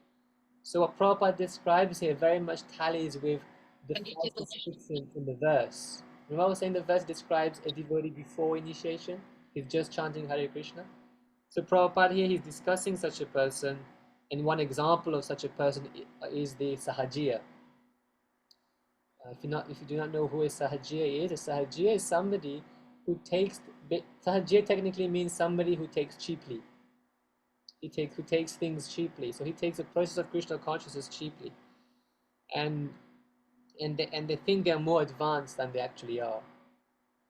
They tend to dabble in esoteric matters prematurely. So their association should be avoided, but you should respect them within your mind. So you see, respect is still there. We still respect these devotees, even though you should be not so close to them physically. So those who are innocent but simply carried away by bad association should be shown favor if they are eager to receive proper instructions from pure devotees. But those neophyte devotees who are actually initiated by the bona fide spiritual master and are seriously engaged in carrying out the orders of the spiritual master should be offered respectful obeisances, Prabhupada says. It's interesting, he says neophyte, who is initiated and is carrying the orders of the spiritual master should be offered respectful obeisances. So it's a neophyte devotee. Neophyte technically means Kanishta. But because they've been initiated, they Promise me apple juice. Yes. Yes, Prabhu? Oh, I guess it was not. Prabhuji wasn't muted. Yes, so this person, they may be a Kanishta, but because they've been initiated and they're seriously engaging in carrying out the orders of the spiritual master, one should offer them respectful obeisances. So you see, like that. So Prabhupada continues, in this Krishna consciousness movement, a chance is given to everyone without discrimination of caste, creed, or color. Everyone is invited to join this movement, sit with us, take prasad, and hear about Krishna. When we see that someone is actually interested in Krishna consciousness and wants to be initiated, we accept him as a disciple for the chanting of the holy name of the Lord. When a neophyte devotee is actually initiated and engaged in devotional service by the order of the spiritual master, he should be accepted immediately as a bona fide Vaishnava, and obeisances should be offered unto him. Again, Prabhupada mentions the same point. When a neophyte devotee is actually initiated, again, neophyte means Kanishta. Once they're initiated and engaged in devotional service by the orders of the spiritual master, he should be accepted immediately as a bona fide Vaishnava, and obeisances should be offered unto him. Thank you. Out of many such Vaishnavas, one may be found to be very seriously engaged in the service of the Lord and strictly following all the regulative principles, chanting the prescribed number of rounds on japa beads, and always thinking of how to expand the Krishna consciousness movement. Such a Vaishnava should be accepted as an Uttama Adhikari, a highly advanced devotee, and his association should be always sought. So we see here, Prabhupada describing the Uttama devotee again. And here we have more details to add to this classification. So one thing that Prabhupada doesn't do for the Uttama devotee, he doesn't cite this verse from Bhagavatam that describes the Uttama devotee according to love and attachment. He doesn't do that here. But for your reference, I've put it here on the slide, so you may refer to it. That verse from Srimad Bhagavatam describes the consciousness of an Uttama Adhikari. And an Uttama Adhikari, basically, he is somebody, he sees everything, he sees within everyone Krishna. Consequently, he sees everything in relation to the Supreme Lord and understands that everything that exists is eternally situated within the Lord. They see Krishna everywhere, in everything. Their vision is absolute like that. So the description that's given here, that Prabhupada has just given of the Uttama devotee, the Uttama Adhikari here. He says they seriously engage in the service of the Lord. He's strictly following the regulated principles and prescribed number of rounds, and always thinking of how to spread this Krishna consciousness movement. So this description given here, my spiritual master was explaining that what Prabhupada is describing here is really a very advanced Madhyama devotee, a very advanced Madhyama Adhikari who's about to become a Uttama, basically. Yes, Sachikumar Prabhu.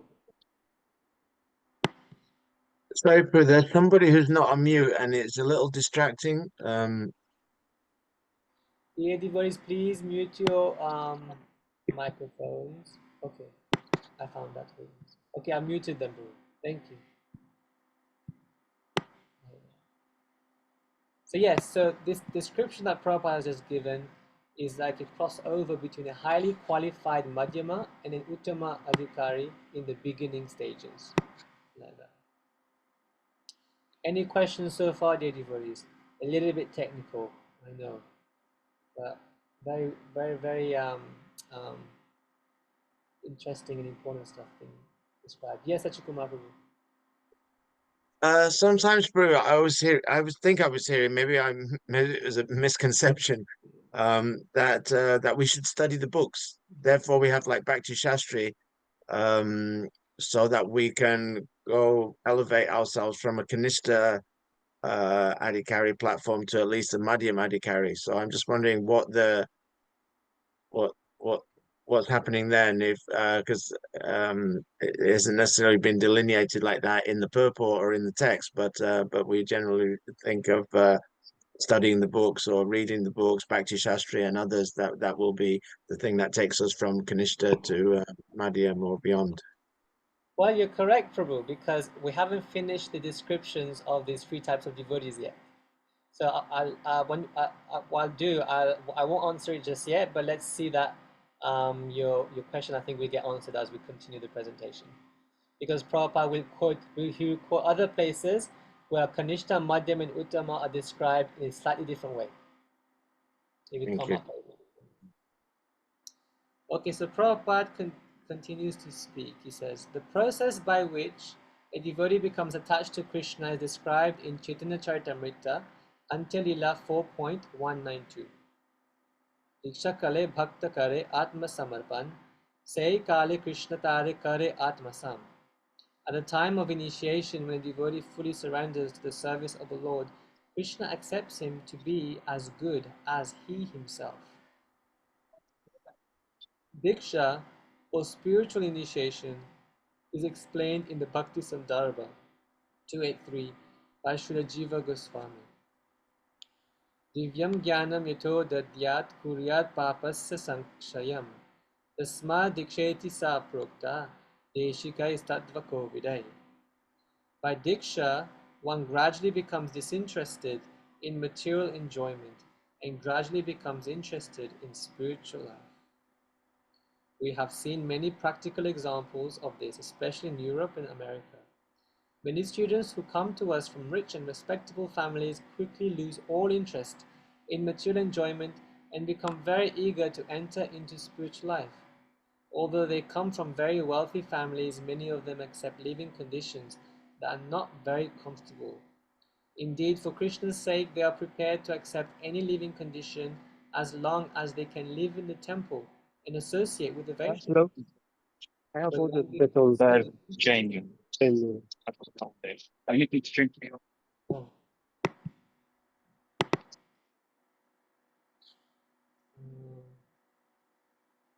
When one becomes so disinterested in material enjoyment, he becomes fit for initiation by the spiritual master. For the advancement of spiritual life, Srimad Bhagavatam 6.1.13 prescribes, Tapasa brahmacharyena samena chadamena cha. When a person is serious about accepting diksha, he must be prepared to practice austerity, celibacy, and control of the mind and body. If one is so prepared and is desirous of receiving spiritual enlightenment, divyam jnanam, he is fit for being initiated. Divyam jnanam is technically called tad vijnana, or knowledge about the Supreme. Tad vijnanartam sagurum eva bhikache. When one is interested in the transcendental subject matter of the Absolute Truth, he should be initiated. Such a person should approach a spiritual master in order to take diksha. Srimad Bhagavatam also describes Tasmad Gurum Prapadyeta Jigyasu Shreya Uttamam. When one is actually interested in transcendental science of the Absolute Truth, he should approach a spiritual master. So Prabhupada is describing diksha here, the process by which a devotee becomes attached to Krishna. So the term diksha is divided into two, di and ksha. Di refers to divya jnanam, transcendental knowledge, and ksha means kshapayati, meaning to expand. So expanding your transcendental knowledge. So one may ask the question, then when does diksha start? When do you become initiated? Really, initiation, we may think of the fire sacrifice where you get your neck beads and you get your new name and you get your Brahmin thread and you become initiated. But really, that's the formal aspect of initiation. Real initiation starts when you receive transcendental knowledge. Prabhupada says in one letter to one devotee, he says, Prabhupada says, although you are not formally initiated, you have associated with our devotees in the New York temple, and it has acted. The seed is already there in you, and it has to be helped to grow and fructify. Disciplic succession does not always mean that one has to be initiated officially. Disciplic succession means to accept the disciplic conclusion. And in another letter, he describes the eternal bond between disciple and spiritual master begins from the first day he hears. The first time you hear transcendental knowledge from the spiritual master, that is the beginning of initiation, really. The rest is a formality. Now, just some insight into the history of initiation in ISKCON. Before Srila Bhaktisiddhanta Saraswati Thakur, initiation was only one, and that was initiation meant Gayatri Mantra, meant the Brahmin thread. That's what initiation meant. But when he was also doing that, Srila Bhaktisiddhanta, but for those persons, devotees who came from maybe not a very Krishna conscious background, he split it into two: first initiation and second initiation. So that helps them to prepare themselves. And that is the standard that Prabhupada introduced in his movement. He has first initiation and second initiation. But Prabhupada himself says that second initiation is technically the real initiation. Regarding your questions, second initiation is real initiation. First initiation is the preliminary, just to make him prepared, just like primary and secondary education. The first initiation gives him a chance to become purified, and when he's actually purified, then he's recognized as a Brahmana, and that means real initiation. So initiation means the sacred thread. It is to do with the Pancharatrika system, which was introduced by Srila Bhaktisiddhanta.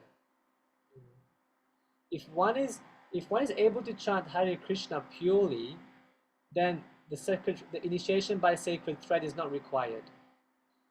But because we're not on that platform of pure chanting, therefore require that formal initiation, diksha, like that. So respect for all Vaishnavas. So you're probably noticing right now how we're hearing these different descriptions of the different devotees. One thing we should be careful about is that we don't use all of these all of this knowledge that we're getting to judge others. You know, like, oh, he's not Uttama. Who is he to talk like that? Well, we should just neglect him. He looks like a Kanishta to me, you know, and won't talk to him. Like judging them just for the sake of our own sense of self-aggrandizement, you know, that's not good. Because we have to discriminate, yes, but discriminating and judging is not the same thing. Discriminating is just for your own understanding. You're saying, okay, this devotee seems to be there, but you're accepting them for who they are and you respect them. Judging doesn't have a sense of respect there. It's a sense of like demeaning the other person. So we have to keep that in mind. We will find devotees of all different levels and we should respect all of them according to, like we were saying earlier, you respect even the Sahajiya who doesn't follow properly, but you won't be so close to them, but you respect them. You should respect them. So Prabhupada continues in his description of the spiritual master. One should not accept a spiritual master without following his instructions, nor should one accept a spiritual master just to make a fashionable show of spiritual life. One must be jigyasu, very much inquisitive to learn from the bona fide spiritual master. The inquiries one makes should strictly pertain to transcendental science, jigyasu shreya uttama. The word uttamam refers to that which is above material knowledge. Tama means the darkness of this material world, and ut means transcendental. Generally, people are very interested in inquiring about mundane subject matters. But when one has lost such interest and is simply interested in transcendental subject matters, he is quite fit for being initiated. When one is actually initiated by the bona fide spiritual master, and when he seriously engages in the service of the Lord, he should be accepted as a Madhyama Adhikari. The chanting of the holy names of Krishna is so sublime that if one chants the Hare Krishna Mahamantra offenselessly, carefully avoiding 10 offenses, he can certainly be gradually elevated to the point of understanding that there is no difference between the holy name of the Lord and the Lord himself. One who has reached such an understanding should be very much respected by neophyte devotees. One should know for certain that without chanting the holy name of the Lord offenselessly, one cannot be a proper candidate for advancement in Krishna consciousness. So here, Prabhupada is now going to quote another verse from Chaitanya Charitamrita, which is describing Kanishta, but in a different way. He's describing Kanishta according to faith and knowledge. Earlier, it was a general description of all three. Then he gave a description based on love and attachment, and now he's giving a description based on knowledge and faith.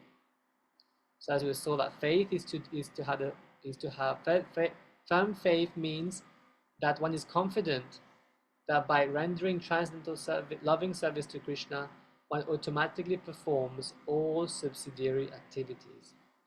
By doing bhakti, I'll get everything. That's what faith means. Pure faith means. So we're going to be seeing there's three types of devotees according to knowledge and faith. So Kanishta, Prabhupada is mentioning it here. So he says, Yahara Komala Shraddha Se Kanishta Jan, Krame Krame Teno Bhakta Hai Be Uttam. One whose faith is soft and pliable is called a neophyte, but by gradually following the process, he will rise to the platform of a first-class devotee. So here we go, Prabhupada says, Yahara Komala Shraddha. So Kanishta is somebody, according to this definition, somebody whose faith is soft and pliable. It means it can be easily influenced. It can change. So his faith is not strong. Everyone begins his devotional life from the neophyte stage, but if one properly finishes chanting the prescribed number of rounds of Harinam, he is elevated step by step to the highest platform, Uttama Adhikari. The Krishna consciousness movement prescribes 16 rounds daily because people in the Western countries cannot concentrate for long periods while chanting on beads. Therefore, the minimum number of rounds is prescribed. However, Srila Bhaktisiddhanta Saraswati Thakur used to say that unless one chants at least 64 rounds of japa, 100,000 names, is considered fallen patita. According to his calculation, practically every one of us is fallen. But because we're trying to serve the Supreme Lord with all seriousness and without duplicity, we can expect the mercy of Lord Sri Chaitanya Mahaprabhu, who is famous as Patita Pavana, the deliverer of the fallen. So Prabhupada gives some little bit of ISKCON history here indirectly. He talks about the 64 rounds that his Guru Maharaj said to do. And in fact, when Prabhupada came to the West, he was first telling the devotees you should chant 64 rounds. It was too much for them. It was too much, 64 rounds. So Prabhupada gradually reduced it to make it easier for them until he reached 16 rounds. And we cannot do anything less than that. It has only be 16 rounds. So that's the prescription for us Kali Yuga, fallen people. And the story goes that somebody asked Prabhupada that, how could you make such a change to what your Guru Maharaj said? His Guru Maharaj said 64 rounds, and Prabhupada reduced it to 16. So they asked Prabhupada that, like, how could you do this? How come you do this? Not in a challenging way, I assume, but just asked him, how come you made such a drastic change? And Prabhupada said, I have the backdoor key, he says. He has the backdoor key to the spiritual world. So Prabhupada's mercy upon us, he could make such a change. This is a sign of an acharya, dear devotees. Prabhupada, only an acharya could make such a change and still help everybody. He was empowered to do that. Yeah, like that. When Srila Satyaraj Khan, a great devotee of Lord Chaitanya, asked the Lord how a Vaishnava should be recognized, the Lord replied, if one hears a person say even once the word Krishna, that person should be accepted as the best man out of the common group. Lord Chaitanya continued, one who is interested in chanting the holy name of Krishna, or who by practice likes to chant likes to practice Krishna's names, should be accepted as a Vaishnava and offered respects as such, at least within one's mind. So Prabhupada continues to say, looks like Prabhupada is talking about George Harrison here. One of our friends, a famous English musician, has become attracted to chanting the holy names of Krishna. And even in his records, he has several times mentioned the holy name of Krishna. At his home, he offers respect to pictures of Krishna and also to the preachers of Krishna consciousness. In all regards, he has a very high estimation for Krishna's name and Krishna's activities. Therefore, we offer respects to him without reservation, for we are actually seeing that this gentleman is advancing gradually in Krishna consciousness. Such a person should always be shown respect. The conclusion is that anyone who is trying to advance in Krishna consciousness by regularly chanting the holy name should always be respected by Vaishnavas.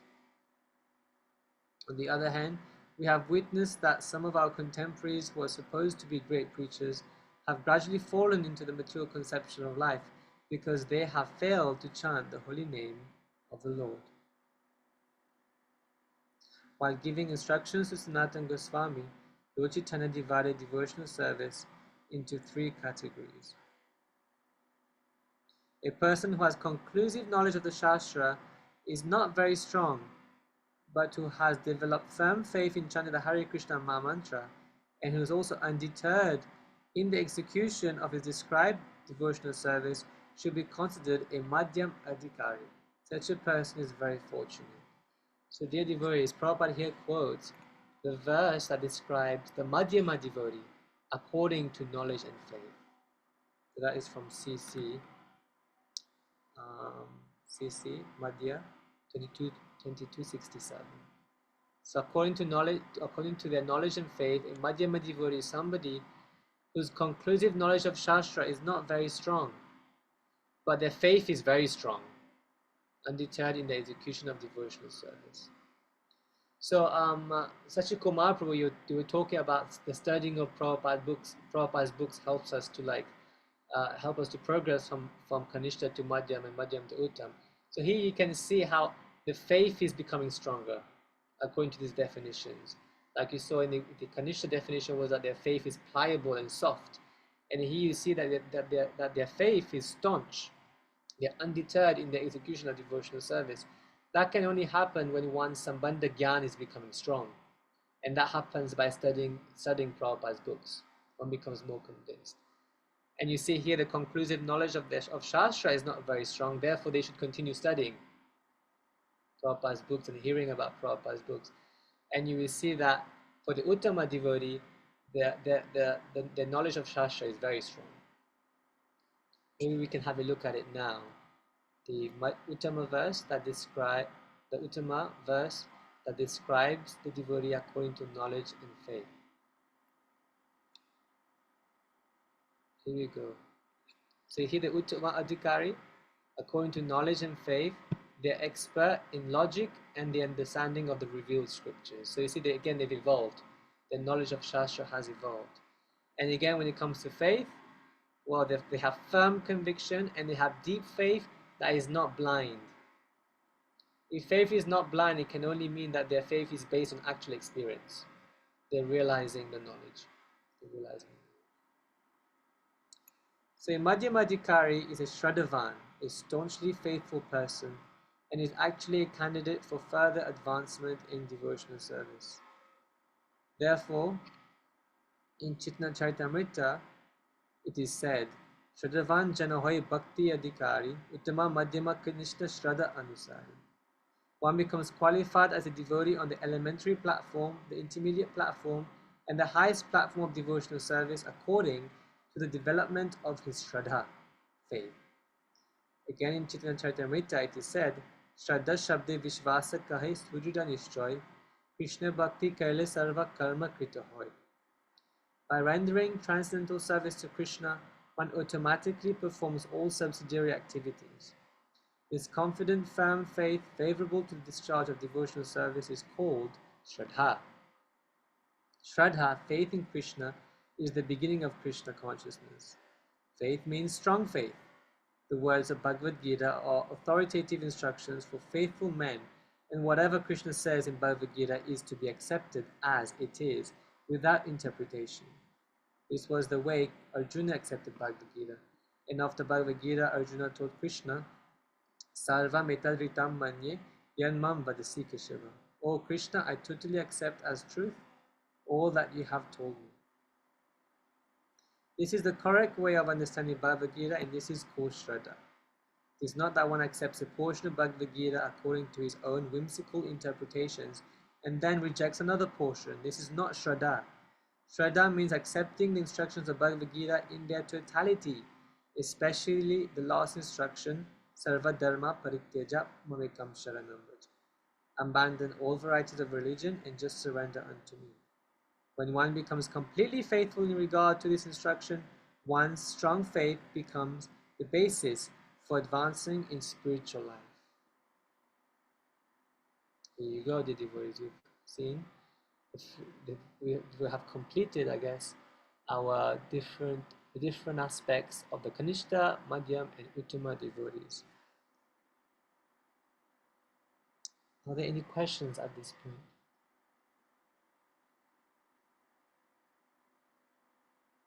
Yes, Prabhu. Prabhu, I mean, this maybe it's a not so great question, but I think I should ask for my own benefit. It's at a point when someone wants to improve in Krishna consciousness, then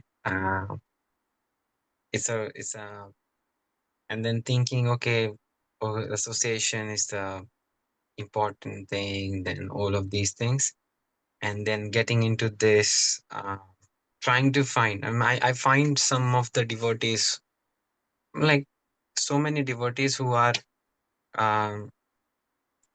really great devotees, but some of them are like many years, and they are not interested in, not I don't know what, but they are not initiated. They don't want to get initiated. Then there are some people who are as good as initiated and good, really good devotees who are serving Prabhupada, doing book distribution, and then they themselves feeling, I want somebody to help me to go and improve myself. That's another type of devotees I see. And getting into this, so it's sometimes it feels like finding a friendship in material world was actually easy tend to find in a devotee community, as all of the discussions we talked today.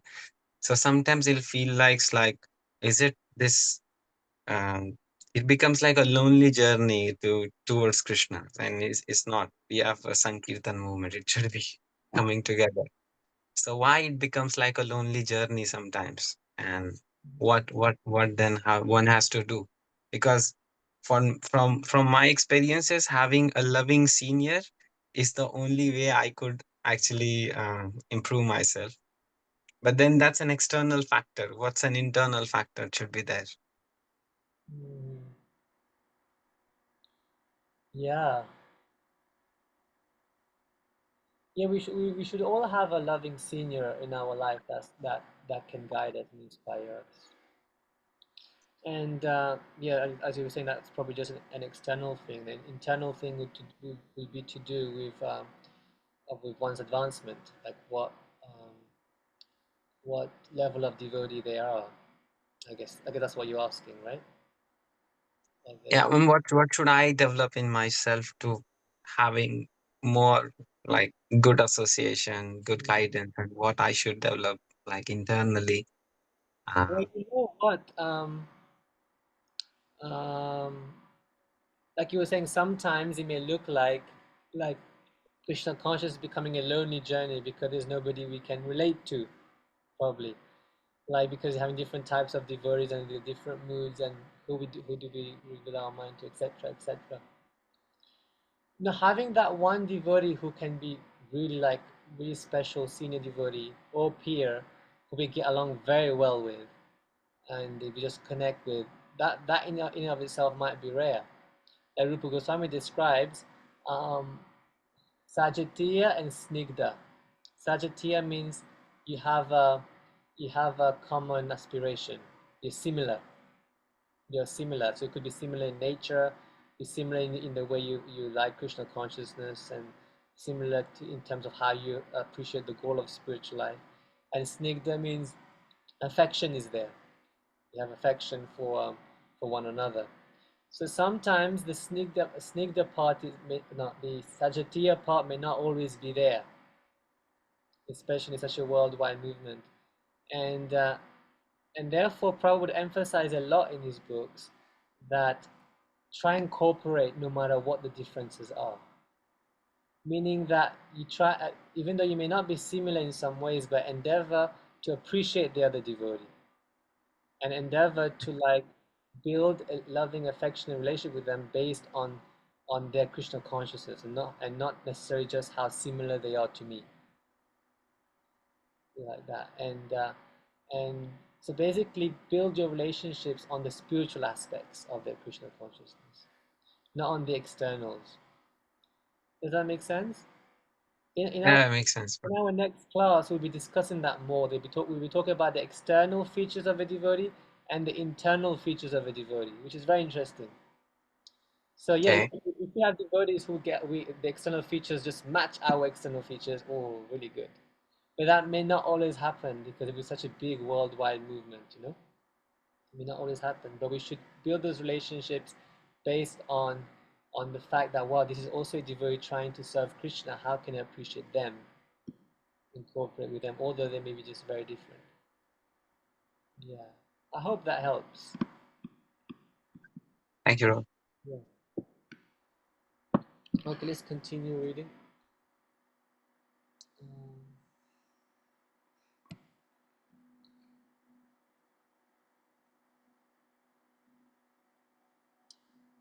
When one fully engages in chanting the Hare Krishna Mahamantra, he gradually realizes his own spiritual identity. Unless one faithfully chants the Hare Krishna mantra, Krishna does not reveal himself. Sevanmukhehi jivadu svayam eva spuritiyada. We cannot realize the Supreme Personality of Godhead by any artificial means. We must engage faithfully in the service of the Lord.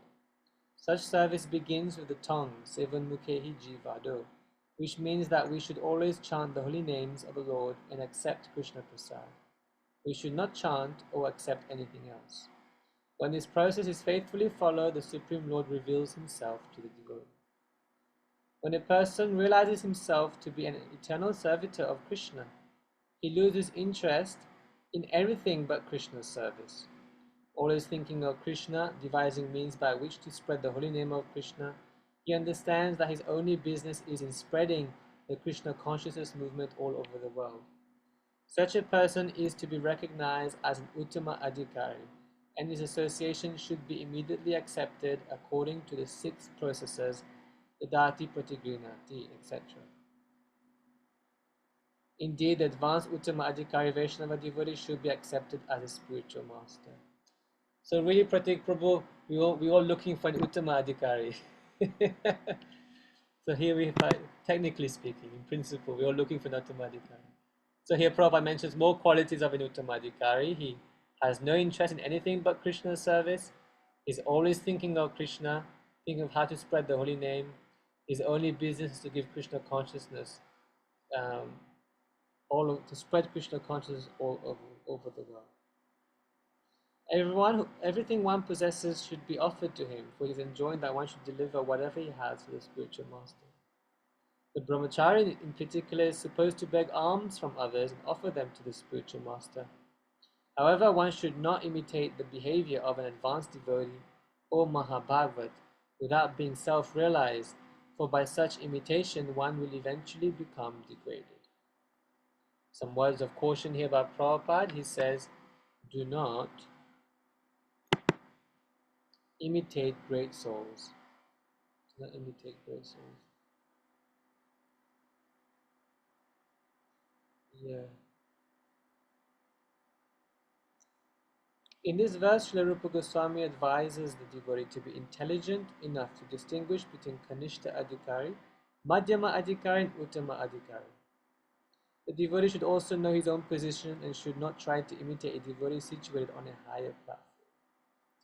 So we see here that we are told that we should discriminate. We should try and discriminate. We don't follow blindly, which is good. We should also be honest about our own position, where we are, so we don't imitate great souls. So that's also good. One interesting thing Prabhupada mentions as well is that a Kanishta generally cannot discriminate very well. Usually the more advanced you are, the more you're able to discriminate. So if you're all Kanishtas, we should be very careful. We should be very careful. Therefore we should be respectful to everybody. That's what I was saying earlier. Respect should always be there, because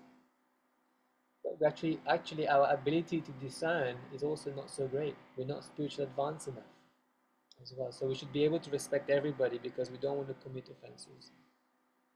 Bhaktivinoda Thakur has given some practical hints to the effect that an Uttama Adhikari Vaishnava can be recognized by his ability to convert many fallen souls to Vaishnavism. Wow.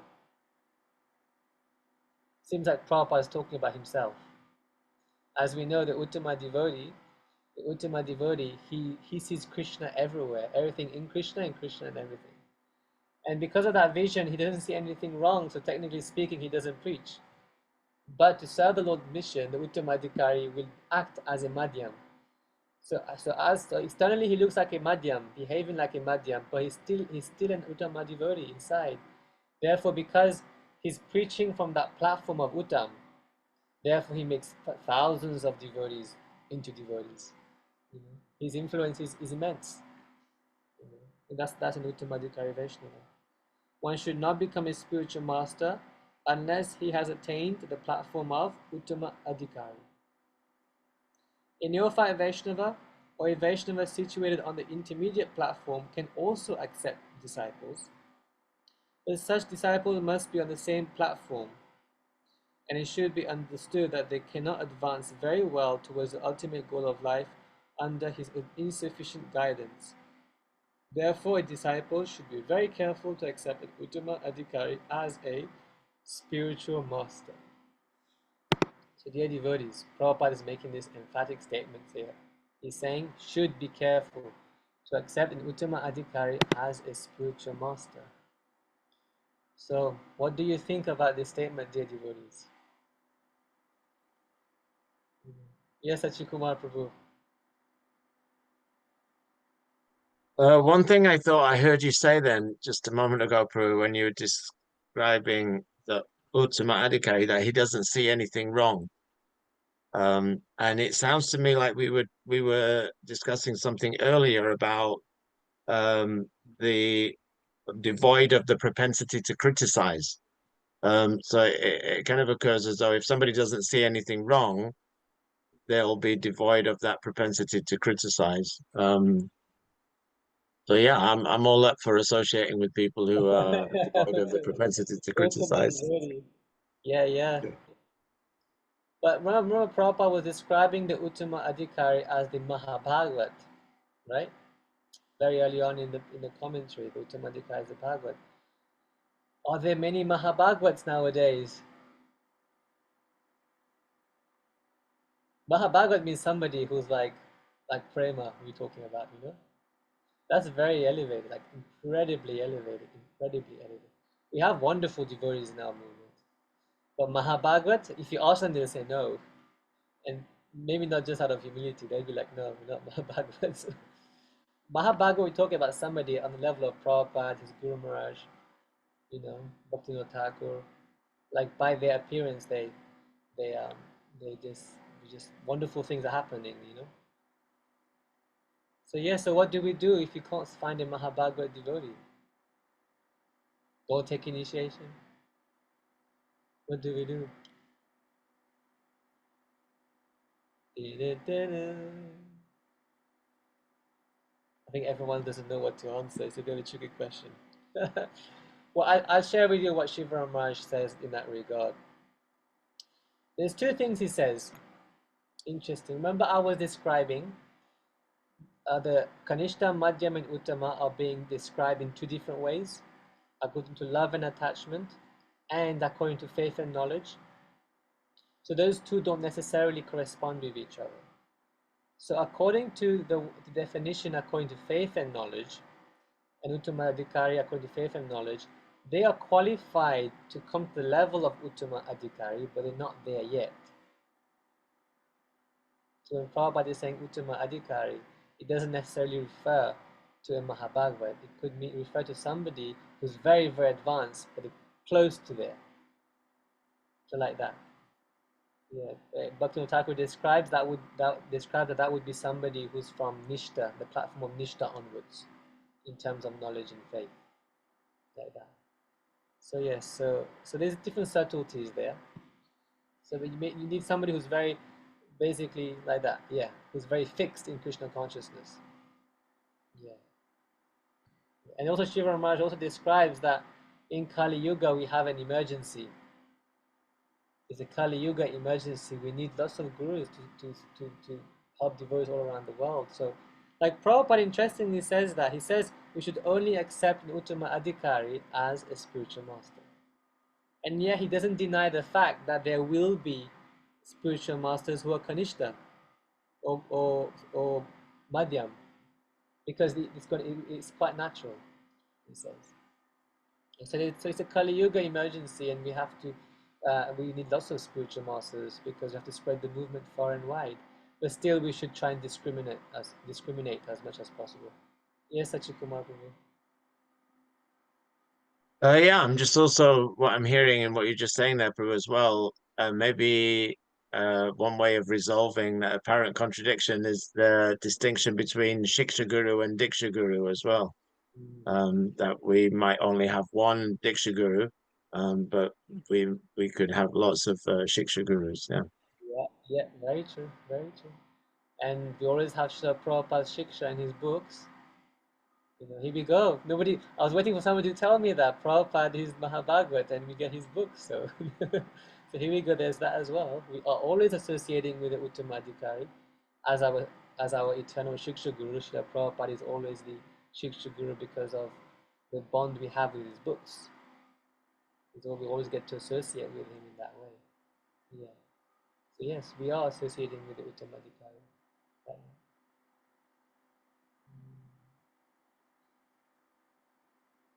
So yes.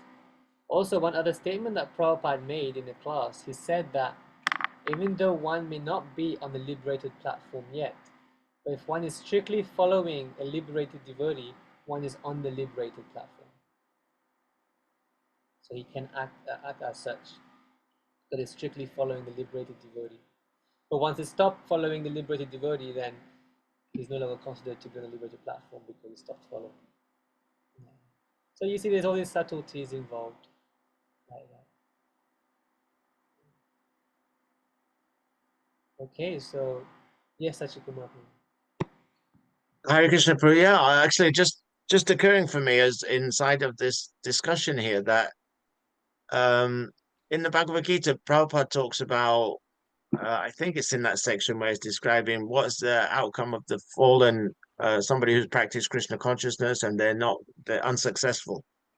And then I think in the purport, Prabhupada says, fortunately, from the very beginning of life, him and his spiritual master, they were able to practice Krishna consciousness from the very beginning. And that's one of the things that's born into a family. So I'm thinking here that there has to be a discrimination to see somebody who's fortunate enough by virtue of the transcendental system to come in contact with somebody like Bhaktisiddhanta Saraswati Thakur in the case of Srila Prabhupada, in the whole science of Krishna consciousness. And we might not all meet somebody like that, but we can meet somebody who can help us advance in Krishna consciousness. That's the other thing that I'm hearing. Yeah, this conversation. Thank you. Yeah. Okay, so I think this is like the end of this purport of this second class of Nectar Instruction for today. Here we have another chart that summarizes all the information Prabhupada has given us. It's all right here on this sheet of paper. I am aware I haven't sent the PDFs for the previous classes, but I will do it after this class on the WhatsApp group so that you all can have access to it. So yes, like that. So thank you very much, dear devotees, for all your attendance. And if there's any more questions, please feel free to ask in the next class. And if not, we'll see you all next week to continue our journey to Radha Kund. Jai. Srila Rupa Goswami ki jai, Srila Prabhupada ki jai, Jai Gaur Premanandi. Panchakapadruvasya Kripasamidya Vachakriya Vaishnavibhyo Namo Namaha.